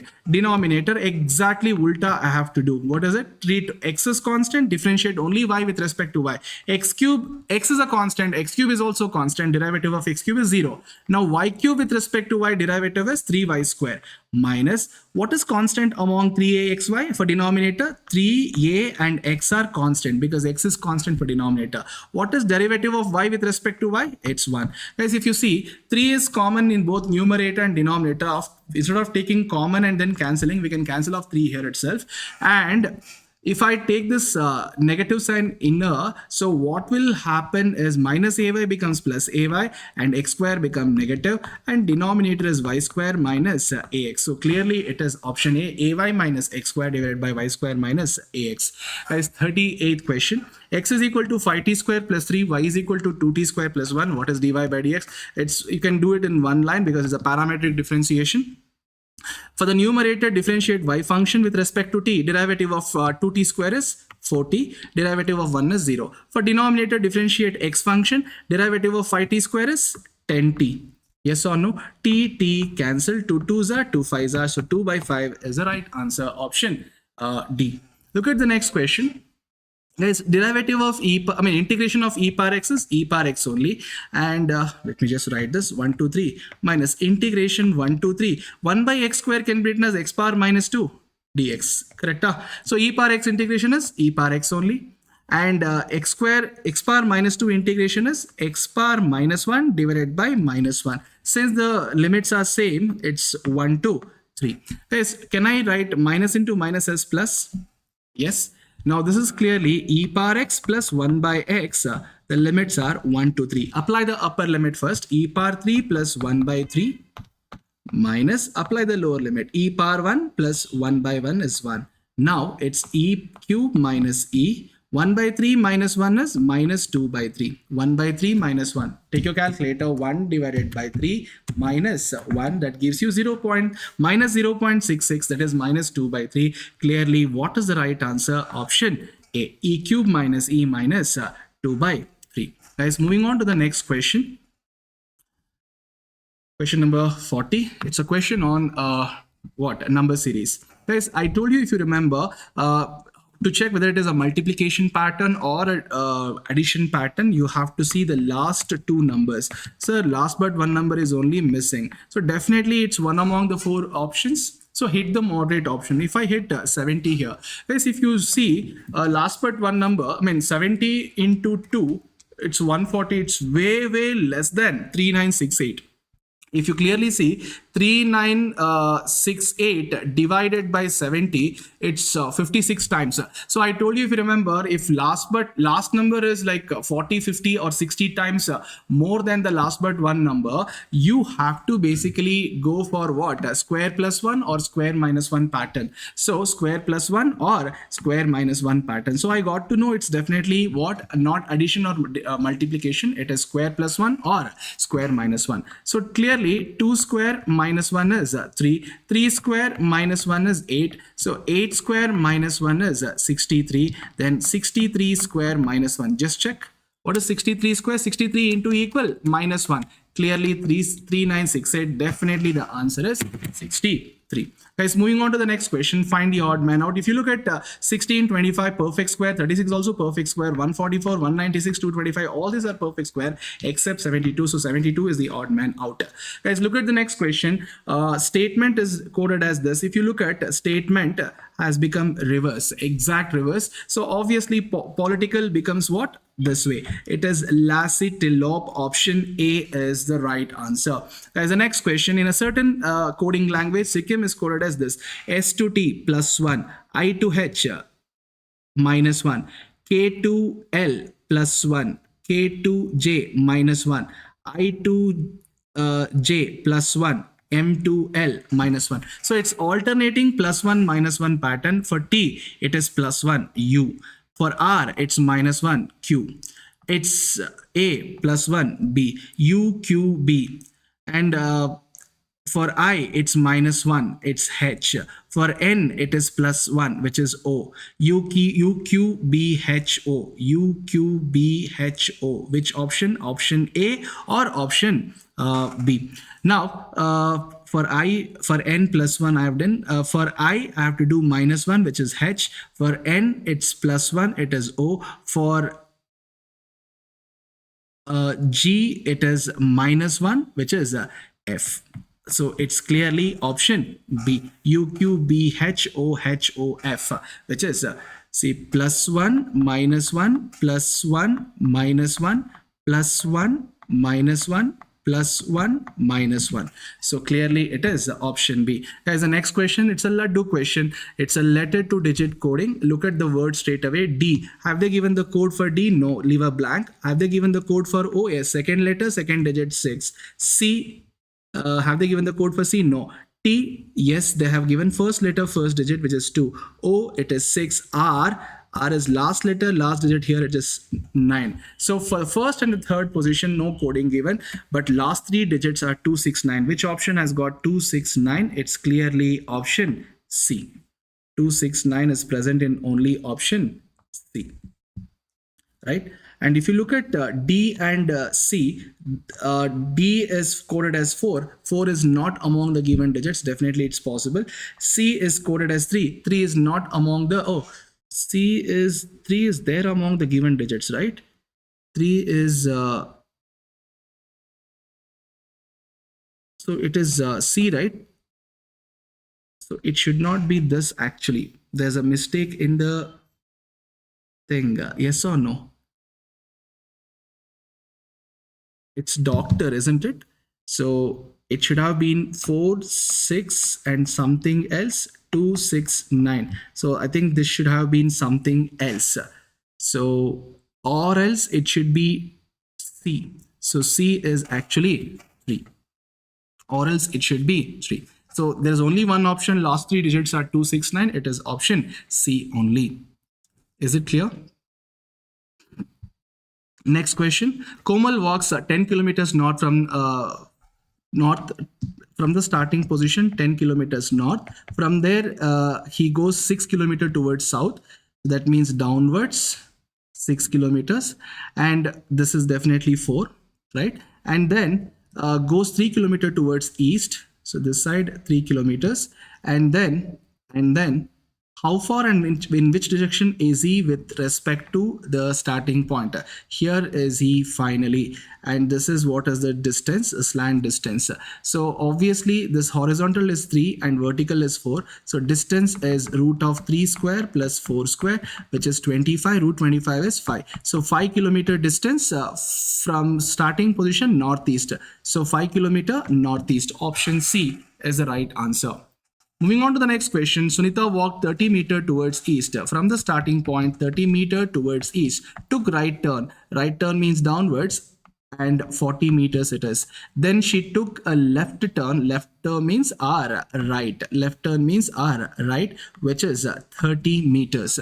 Then in which direction is she now from the starting point? From the starting point's final point is downward and right, it is southeast. Option C is the right answer. Have you all understood? Initially from starting 30 meters to the east, that means right, took right turn means downwards 40 meters. Then she took left turn means R, right, because going towards south, left means right. So finally southeast from the initial.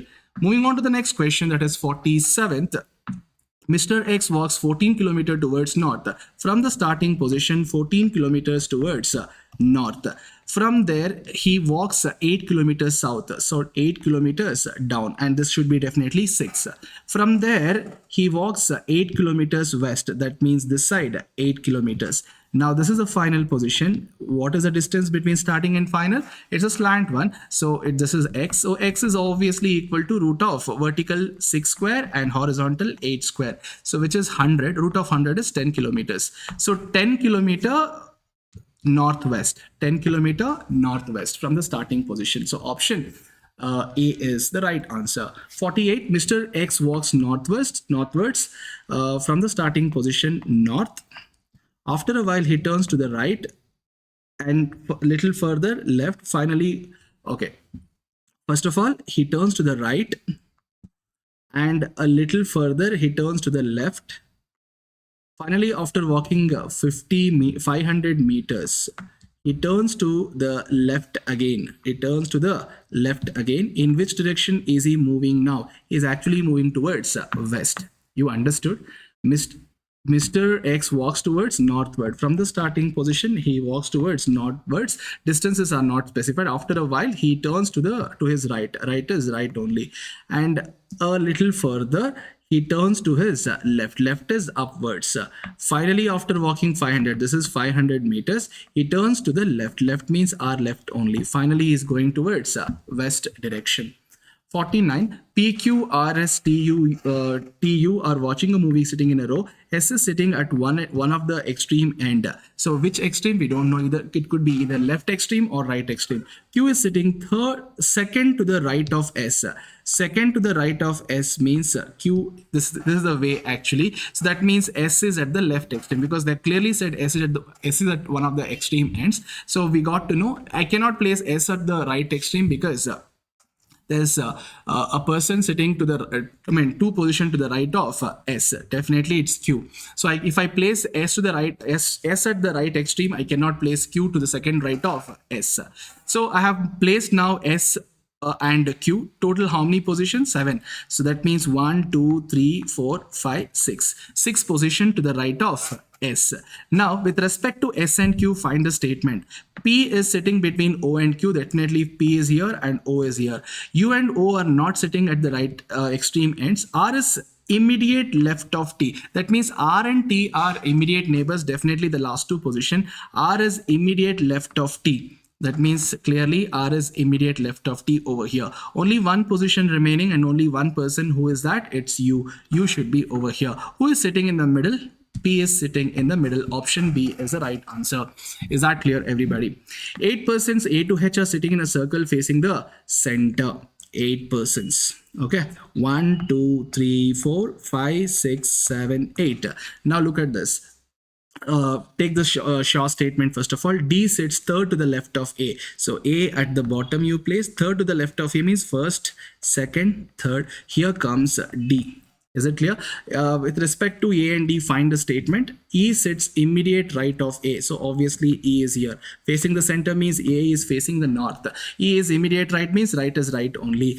B is third left of D. So D is above the half circle. Left is seen as R right. First, second, third. B is third left of D. Satisfied. Next, G is second to the right of B. Second to the right of B. See, B's right is upwards. So that means who is here? G is sitting at the topmost position. Next, C is third to the left of H. C is third to the left of H. If I place H here, then only first left, second left, third left. No, I cannot place that way. So definitely C is third to the left of H. So where I have to place C? First, second, third. No, it's not possible.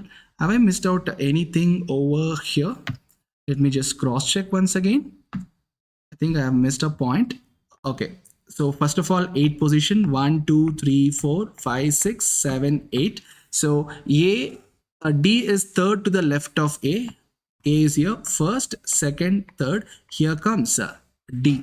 D is third to the left of A, done. Next, E sits immediate right of A. So definitely E is over here.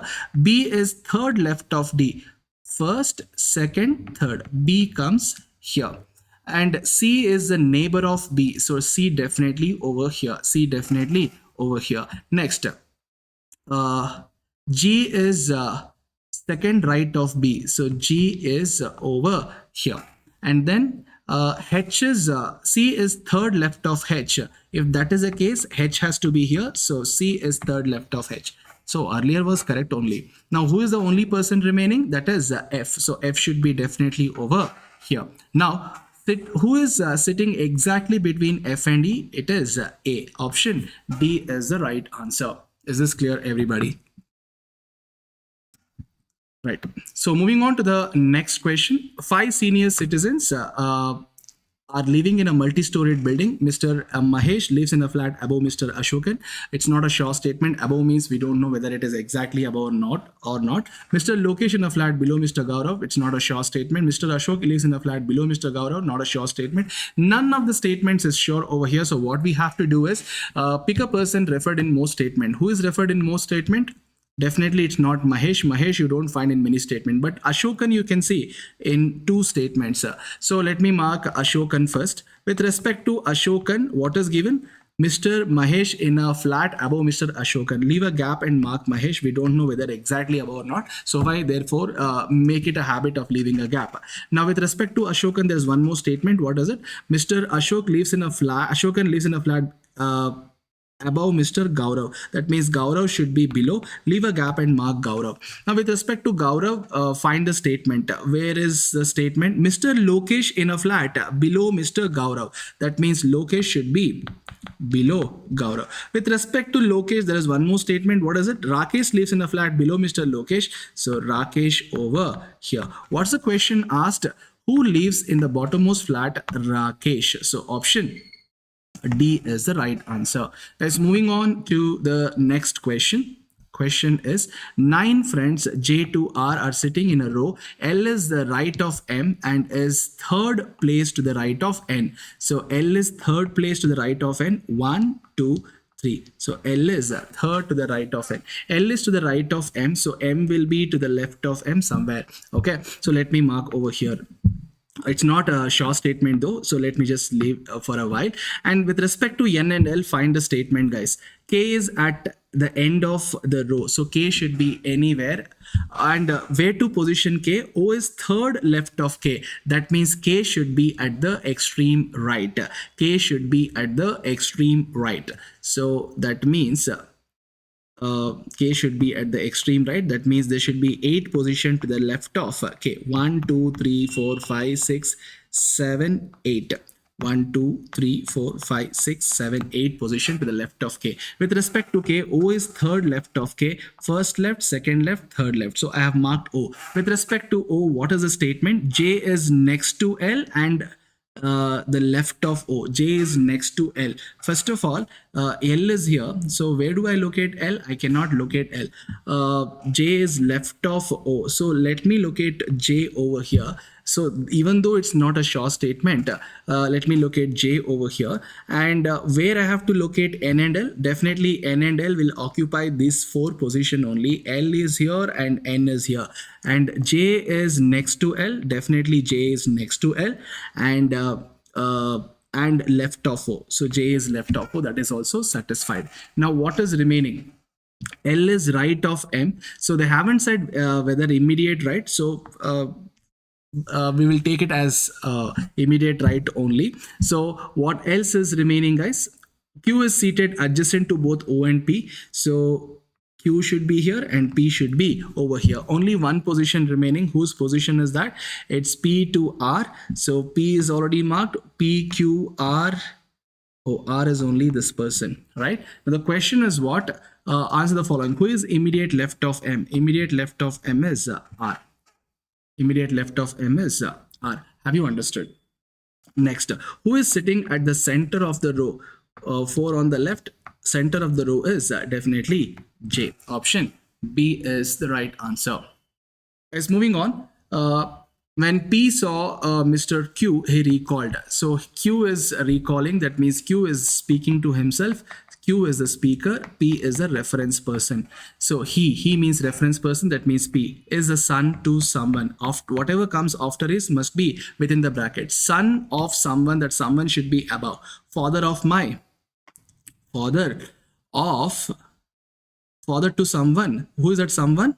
My daughter's mother. My daughter's mother is, who is my daughter's mother? My daughter's mother is my wife. So definitely he is the father of my wife. Definitely where should be me? Where should be me? Next to my wife, here should be me. Who is me in the question? Me is the speaker, that is Q. The question is, who is Q to P? To P, Q is brother-in-law. Option D is the right answer. Have you understood? Clear? Next question. 6 members of a family A, B, C, D and E, F are traveling together. B is the son of C. So B is the son of C. B should be below C. So B is the son of C. But C is not the mother of B. C has to be a father. A and C are married couple. That means A is a wife of C. Now what is it? E is the brother of C. So E is next to C and is a brother. D is a daughter of A. Where should I mark D? Below A. D is a daughter. EF is a brother of B, so F is besides B, brother. Question is, who is the mother of B? Mother of B is definitely A. Not just for B, even F as well as D, A only is the mother. Option A is the right answer. 56. Introducing a boy, Akshat. Boy is a reference person. Akshat said, Akshat is a speaker. Right? Akshat is a speaker. His mother, that means boy's mother is, whatever comes after is within the bracket, only daughter to someone. Who is that someone? My mother-in-law. So my mother-in-law. Here Akshat says my mother-in-law. Only daughter means this mother only Akshat's wife. So here should be Akshat. Then only this lady whom I have marked as mother will be Akshat's wife. Akshat's wife's mother is only Akshat's mother-in-law. Now, question is, how is Akshat related to the boy? Akshat is definitely the father to the boy. You understood. 57th, showing the man playing the cricket, Miss P said. Man is a reference person. Miss P is the speaker. Right? He means man is the brother. That means sibling to someone. My uncle's daughter.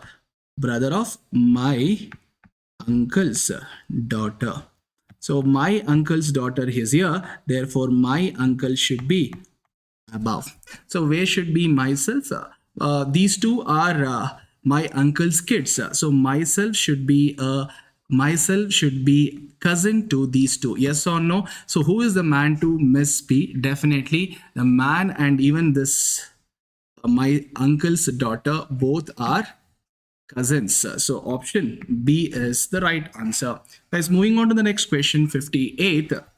In a family, there are 6 members A to F. A and B are married couple. A and B are married couple. A being a male member, so B is a female. D is the son of C. D is the son of C. Who is, actually it is who? Who is the brother of A? So who is brother? Second person. C is brother of A, so C is brother of A. D is the only son of C, so D should be below C. And E is the sister of D, so E is beside D with a circle, female. B is the daughter-in-law of F. B is the daughter-in-law of F, means F should be the parent to A. Then only B becomes the daughter-in-law, son's wife. Whose husband is died? Whose husband? F's husband is died. That means F is a female. Now the question is what? How is C related to B? How is C related to B? C is brother-in-law to B. You understood? How is C related to B? C is clearly brother-in-law to B. Option C is the right answer. You understood? Pointing to a lady, Suresh said, lady is a reference person, Suresh is a speaker. So what he said, she means the lady. Within the quotes, she refers to the reference person, lady. Is, whatever comes after is the, within the bracket, mother. She is the mother to someone. Who is that someone? Someone should be below. Who is that? My son's wife's daughter. My son's wife is my daughter-in-law. My daughter-in-law's daughter. Definitely this lady only is my daughter-in-law. That lady's husband is only my son. Yes or no? My daughter-in-law's daughter. Definitely this lady is only my daughter-in-law. Yes or no? Obviously that lady's husband is only my son and myself should be here. Who is me? Suresh is me in the question. How is Suresh related to that lady? Suresh is father-in-law to that lady. Therefore option D is the right answer. Is this clear? Moving on to the next question. Pointing to a lady. So lady is a reference person. Man said. Man is a speaker. Guys, within the quotes again, the son of her only brother. First of all, her means the lady. Lady's only brother. Only brother's son is here. Is, son is, means within the bracket, what I should write? Brother of my wife.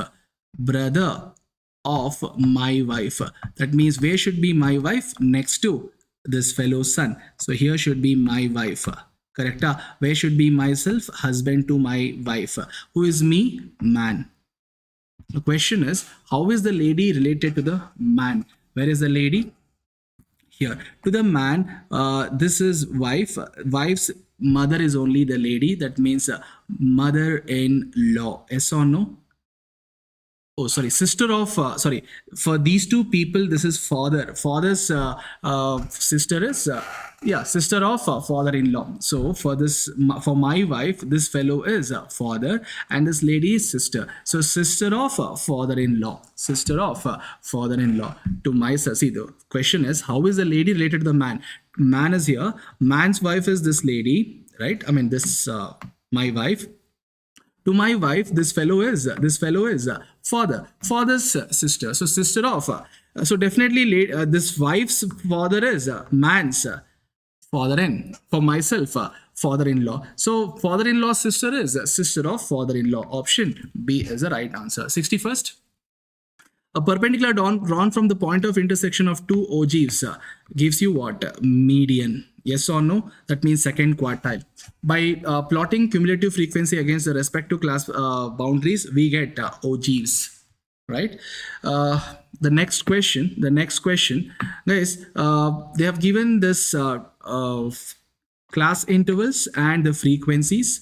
They're asking us to find what? Cumulative frequency for the visitors 11 a.m. to 1 p.m. So CF. First CF is same as the first original frequency. Second CF is 5 plus 18, 23. Between 11 to 1 p.m. cumulative frequency is 23. Option B is the right answer.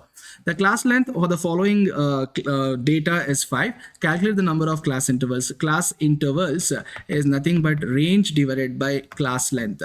Range divided by class length. What is range? It is the largest observation minus smallest observation and the class length is 5 here. What's the largest observation given over here? It is 78. 78 is the largest and the smallest is 40. 78 minus 40 is 38. Correct? 38 divided by 5. So 38 divided by 5 gives you 7.6. Always it is rounded up. Even had it been 7.1 also, we have to round it up to what? 8. Option D is the right answer. In a cumulative frequency curve, what is represented on the y-axis? In cumulative frequency curve, that is OJ, what is represented on the y-axis? It is the cumulative frequency only. On the x-axis, it is a class boundary. In a frequency distribution, relative frequency is always ratio of class frequency to the total frequency. That means it is option A. 67, frequency density. What is frequency density? Class frequency by class length. That means it is option B, class frequency to the class length. 68, the AM and HM of two numbers are given. We are asked to find GM. GM is what? Root of AM into HM. Multiply the two and press equal. 5 into 3.2, press equal, then take the root, which is 4. So GM is option C. If quartile deviation is 12, first quartile is 25, the third quartile is, what is the relationship between quartile deviation and the quartiles? Q3 is, when QD is Q3 minus Q1 divided by 2. Guys, we are asked to find Q3. So first of all, 2 into QD. 2 into what is QD? 12. Correct? Minus Q1 becomes plus Q1 on the other side. So plus, what is Q1 given? 25. That gives you 49. That is what is Q3. You understand, right? So 2 gets cross multiplied, 2 into QD minus Q1 becomes plus Q1, only Q3 remains. That is what is asked. So 49 is the answer. Guys, 70th question. If the mode of group data is 10, mode is given Z, median is 6, what is the value of mean? Relationship is mode is 3 median minus 2 mean. We are asked to find the mean. So it's 2 mean is equal to 3 median minus mode. So obviously mean is 3 median minus mode divided by 2. Take a calculator. 3 into what is median? 6 minus mode is 10 divided by 2, that fetches you 4. So option B is the right answer. The next question, the mean of 5 observations is given of. Guys, if you look at each observation, there is a common difference of how much? Plus 2, plus 2, plus 2, plus 2. Yes or no? So obviously they are in AP, correct? So if they are in AP, they've said mean. So definitely mean is the middlemost observation, or it is the average of extreme observations, correct? Average of extreme observation. That means x plus 1 plus x plus 9. That means 2x plus 10 divided by 2 is equal to 15. 15 into 2 is 30. 30 minus 10 is 20. So 2x is equal to 20. X is equal to 10. Option A is the right answer. Have you understood? The mean of first 3 items is 17 and the mean of next 4 items is 21. That means this is n1 and this is x1 bar. This is n2 and this is x2 bar. Find the mean of 7 items. That means it is the combined mean xc bar, which is n1 x1 bar plus n2 x2 bar divided by n1 plus n2. Guys, what is n1 into x1 bar? 3 into 17 m plus, next n2 4 into 21 m plus mrc divided by n1 plus n2 is 7. That fetches you 19.28. Which option? Option D.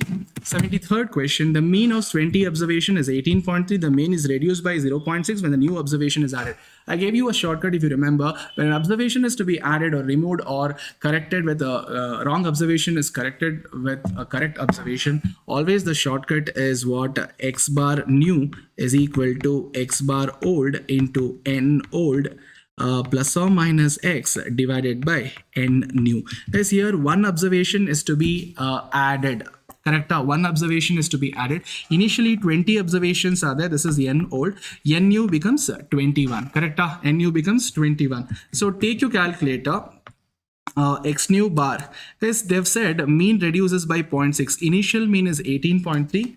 18.3 minus 0.6. What does it give you? It gives you 17.7. Correct? Into n new is 21. Guys, after multiplying, keep it as positive. M plus. Now, x bar old into n old. X bar old is 18.3 into n old is 20. This goes here. So I have to store it by pressing m minus. Then MRC. Correct? So that fetches me how much? It is 5.7, isn't it? Do it once again with me. So first of all, we need to find the new observation added. That means added means plus x, removed means minus x. So we need to find plus x. X value we need to find. Cross multiply and take everything on one side. First of all, x new bar 18.3 is the old mean, reduces by 0.6, so minus 0.6 you have to do. That is new mean is 17.7 into n new one new observation is added, so 20 becomes 21. Store it by pressing m plus. Now x bar old is 18.3 into n old is 20. This pair if I transpose to the other side, it becomes negative, so m minus, press MRC. 5.7, that is what is x value, option C. 74th, x and y are related as this. QD means dispersion of x, QD of y is asked. So dispersion of y is equal to mod A by B into dispersion of x. Here dispersion measure is QD. So dispersion of y, that means QD of y is A by B. A value is 3, B value is 4. I should not take negative sign, it's a modulus. Dispersion of x is 12. Guys, 4 ones are 4 threes are 3 threes are 9. Option A is the right answer. The AM of two positive numbers A and B are 12 and 12 AM and GM are 12 and 12 respectively. The numbers are definitely 12 and 12 only. So AM and GM are equal. Obviously, for AM and GM to be equal, the observations have to be equal. So if I take 12 and 12, average of AM is definitely 12. GM also 12 into 12 is 144. Root of 144 is 12 only. So option D is the right answer. If the range of the data is 20, the smallest is 5. What is the largest observation? Range is L minus S. We are asked to find the largest. So minus s becomes plus s. So 20 plus 5 is 25. That is what is the largest observation. Have you understood? R is the range, right? S is 5. So minus 5 becomes plus 5. So 25 is the answer.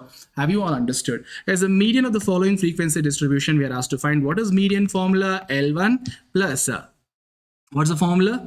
N by 2 minus CF divided by F into C. Guys, first of all, find out cumulative frequencies, LCF. First cumulative frequency is 3. 3 plus 5 is 8. 8 plus 20 is 28. 28 plus 12 is 40. 40 plus 7 is 47. This is what is capital N. So 47 divided by 2. N by 2 is 47 divided by 2. That gives you 23.5.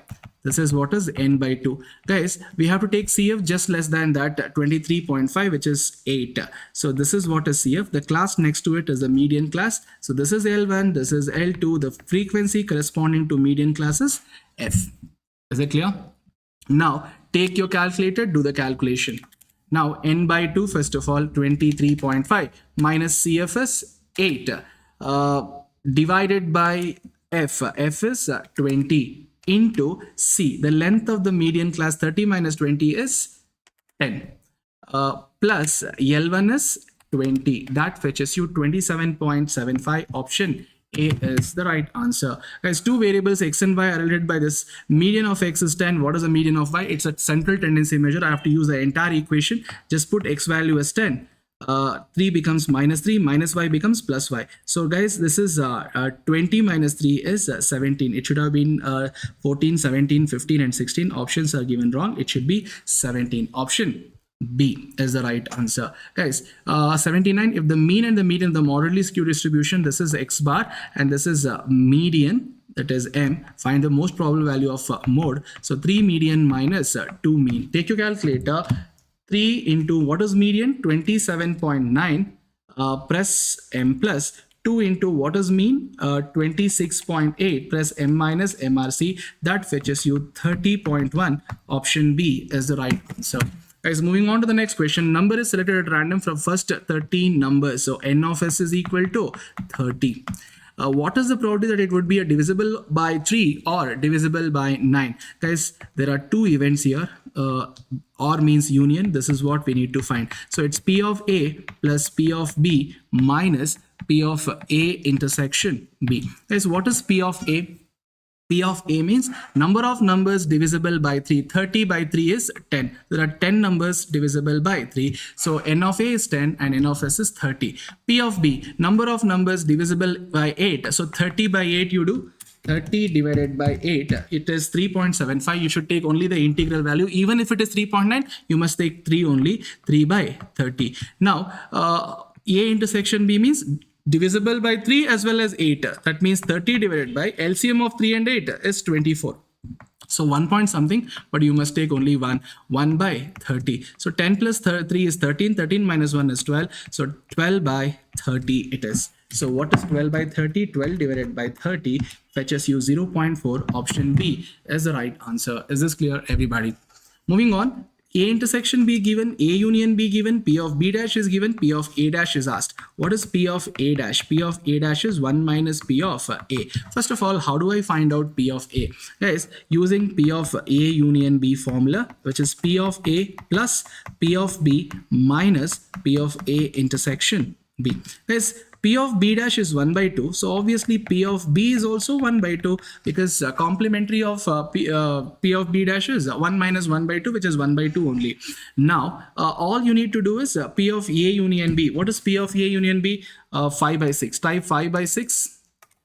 5 divided by 6 m plus P of B goes to the other side, becomes negative. So 1 divided by 2 m minus A intersection B is how much? 1 by 3. 1 divided by 3. A intersection B becomes positive if you transpose it. So m plus MRC. So P of A gives you 0.6666. Obviously P of A dash is 0.3333, which means option B is the right answer.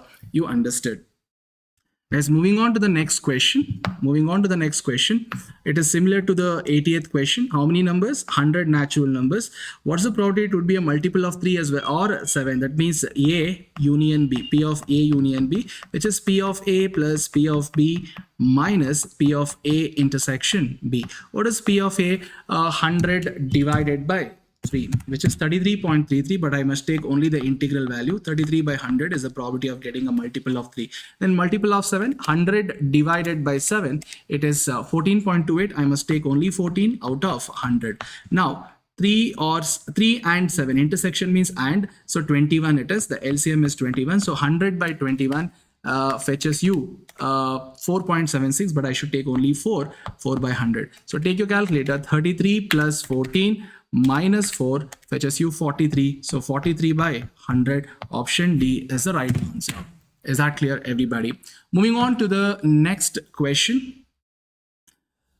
What is it? P of A given, P of B given, P of A union B given, P of A intersection B. What is P of A union B formula? Addition theorem. P of A plus P of B minus P of A intersection B. Just reshuffle P of A union B and A intersection B. P of A intersection B becomes P of A plus P of B minus P of A union B. Take your calculator. Take the calculator. P of A is 1 by 2, 1 divided by 2, m plus. P of B is 1 divided by 3, m plus. P of A union B is 2 divided by 3, negative, so m minus MRC. So 0.1666. Which option gives you 0.16? Divide the options. 1 by 6 only gives you 0.1666. 84th question. A box contains 20 electrical bulbs, out of which 4 are defective. Okay, 4 are defective. How many non-defective? 16 are non-defective. Question. 2 bulbs are drawn at random from the box. That means N of S is 20C2. What's the probability of at least one of them is defective? Guys, whenever they ask at least one, probability of at least one, it's 1 minus probability of none. Guys, probability of none means none of them are defective. How many are drawn? 2 are drawn. So non-defective. So those 2 should be from 16 non-defective only. So 16C2. This is what is divided by 20C2.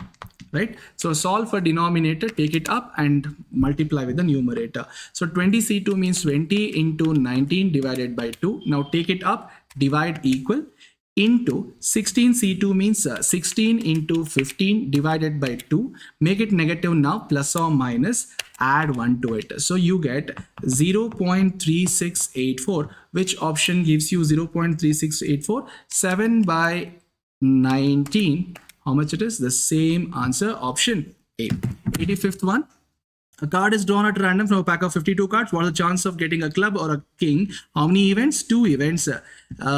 club or king. Or means union. So as per the question, we need to find P of A union B, which is P of A plus P of B minus P of A intersection B. Now, what is P of A? Card being a club. How many clubs are there? So club is one of the suits. So 13 clubs, 13 by 52. What is P of B? King. How many kings are there? 4 out of 52. P of A intersection B. It should be a club as well as a king. So A intersection B means both A and B. Club as well as a king. There is one club which is a king. So 1 by 52, which is 16 by 52. Option D is the right answer. Look at 86th question. It's an additive property of normal distribution. They're asking mean and SD of x plus y. Mean of x plus y is mu1 plus mu2 only, and SD is sigma 1 square plus sigma 2 square under the root. So which option is correct? Option B. Mean is mu1 plus mu2 and SD is root of sigma 1 square plus sigma 2 square. 87th question. For a binomial distribution, the mean is this is NP and this is SD, root of NPQ. Guys, find the value of N. Please understand, whenever NP, mean and the variance are given, this is not variance actually, but we can find out variance, which is 9. Whenever mean and variance are given, you can always find out Q value, which is variance by mean, which is 9 by 10. Yes or no? It's 9 by 10. If Q is 9 by 10, P is 1 by 10. So use NP. NP is equal to 10. So N is, we don't know. We have to compute. And P is 1 by 10. So N is equal to 100. 10 into 10 is 100. You understood? N is equal to 100. So please understand, whenever you know mean and the variance, Q value is variance by mean. Okay, 9 by 10 it is, and P is 1 by 10 because P plus Q is always equal to 1. Just use a mean equation. NP is equal to 10 and N is equal to N into 1 by 10 because P is 1 by 10, that is equal to 10. So N is equal to 100. In standard normal distribution, the value of mean and SD, value of mean of a standard normal distribution, mu is equal to 0 and SD is 1. So 0 and 1. Option B is the right answer. 89th question. The mean and variance of a random variable which follows the binomial distribution are 7 and 6. So this is mean and variance. Probability of success, that means P they are asking. Once again, same like 87th question. So P is variance by mean. Variance by mean. So here variance only given straight away. So 6 by 7. So this is Q, sorry. Q is variance by mean. So obviously mean P is 1 by 7.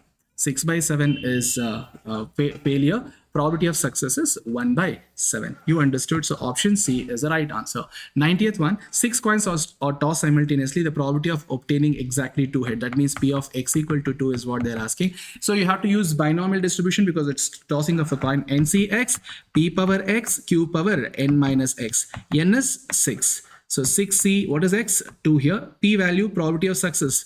Getting head or tail, it's 1 by 2 only. 1 by 2 power 2. 1 by 2 power 6 minus 2 is 4. So don't you think it is 6C2 1 by 2 power 6? Yes. So take your calculator. 1 divided by 2, press into, for power 6 equal to 5 times. 1, 2, 3, 4, 5 into 6C2. 6 into 5 divided by 2. That fetches you 0.2343, which is option A. 91st question. AM of x and y they have asked. So first of all, rearrange the term. 10x plus 20y is equal to 290. Second equation, 4x plus 7y is equal to 104. Hit the options. Let me hit the first option. 10 into, what is x value? 5m plus 20 into, what is y value? 12m plus MRC 290 satisfies the first equation. Now second equation, 4 into 5m plus 7 into 12 m plus MRC, that fetches me 104. So option A itself is the right answer. The ratio of covariance between x and y, so COV of x comma y to product of SD of two variables, that means SX and SY, is nothing but Carl Pearson's correlation coefficient. Option B is the right answer. Guys, moving on to the next question. If correlation coefficient is 0.8, that is R is equal to 0.8, BXY is 0.32, what is BYX? What is the relationship between regression coefficient and correlation coefficient? Root of BXY into BYX is R. So R square is BXY into BYX. So what is BYX? R square divided by BXY. So BYX is R square divided by BXY. So R square is what? 0.8 8 into equal divided by bxy is 0.32. That fetches me 2. So option A. 94th, if the regression coefficient of y on x is greater than unity, the other regression coefficient will be less than unity. Option A, because the product should be always less than 1 or equal to 1 at the most. Regression line of y on x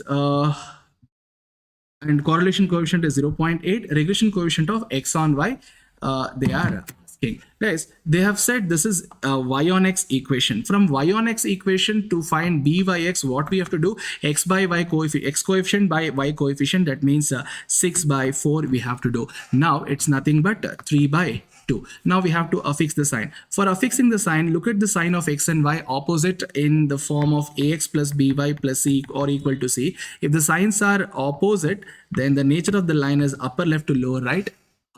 Sorry, it's not upper left to lower right, it's lower left to upper right. So it is increasing, that means positive. So if it is a positive correlation, r, byx, bxy, all of them are positive. So byx I got to know.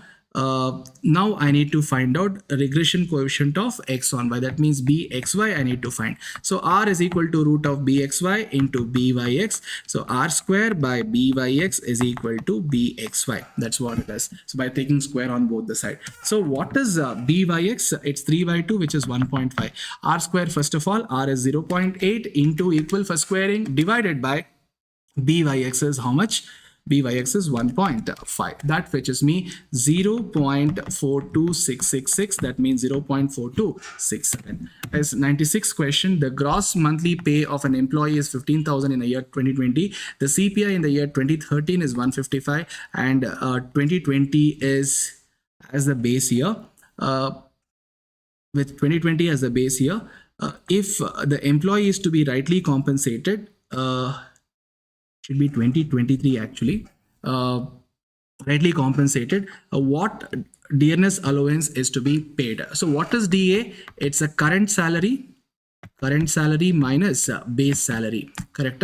So guys, how do I find out current salary? Current salary is K into base salary. I told you what is K in the marathon videos and also regular classes. So K is current CPI by base CPI. Guys, it is 2023 is the current year CPI. 2023 it's not 13. So base year CPI, if not given, it's to be taken as 100. So it's 155 divided by 100. K is nothing but current CPI divided by base CPI. Current CPI by base CPI. So current CPI is 155. Base CPI is 100, so it's 1.55 into base salary is 15,000 minus base salary is 15,000. So the result is 8250. So this is what is the DNS allowance he has to be given to get rightly compensated for the increase in the prices. Have you all understood? Remember, K is current year CPI by base year CPI. So current salary is K into base salary. So it's 155 by 100 into 15,000 minus 15,000. That fetches me 8250. An index number constructed to measure the relative change in the price of an item or a group of items is called relative change in the price. It is a price index only, right? It's a price index. Fisher's index doesn't satisfy. Fisher's index doesn't satisfy circular test. The Laspier's index is 110, so L is equal to 110. Pasch's index is 108. What is that? We need to find F. It's a geometric mean of L into P. So it's 110 into 108 press equal, press the root. So it is 108.99. Option C. 100th question. Guys, 2013 to 2023, base year is 2013, current year is 2023. CPI is increased from 135 to 180. So K value is 180 by 135. During this period, the salary of the employee as per the pay commission recommendation was revised from 23,000 to 29,500. Guys, is this 29,000 as per the increase in price? We have to check. What should be the current salary? Guys, current salary is always K into base salary, correct? Current salary should be always K into base salary. What is K? Current CPI, which is 180 by base CPI, which is 135. That is K value into base year salary is 23,000. That fetches me 30,666.666. So this is what should be the current salary, but they have made it 29,500. Now the question is, an employee should get the following additional amount. How much he has to get extra to compensate for the increase in price? So definitely I have to subtract minus 29,500 I should do. So extra you should get how much? 1,166.66. That means the nearest answer is 1168, the nearest answer. So with this, we're done with those 200 questions, right? Is this clear, everybody? Right. So please, guys, refer to the marathon videos if you want any the clarity on any chapter. Please refer to the marathon videos. Let's continue with our practice questions on. Tomorrow at 11 a.m. sharp. So I'll be solving around 200. 200 to 300 questions, right? 200 is pakka. So depending upon the time, I might even take 300 questions also, right? So be prepared. So marathon videos are the source for you to do the revision, right? You can do the revision within 23 hours. So 23 hours is too less time now for you to revise. So just pick the whatever chapter you want to have the clarity, just go to that particular chapter in the description box. It'll take you to that particular timeline only. Quickly revise that chapter, right? So have the clarity, right? So we'll have the session tomorrow at 11 a.m. See you all. Till then, bye bye.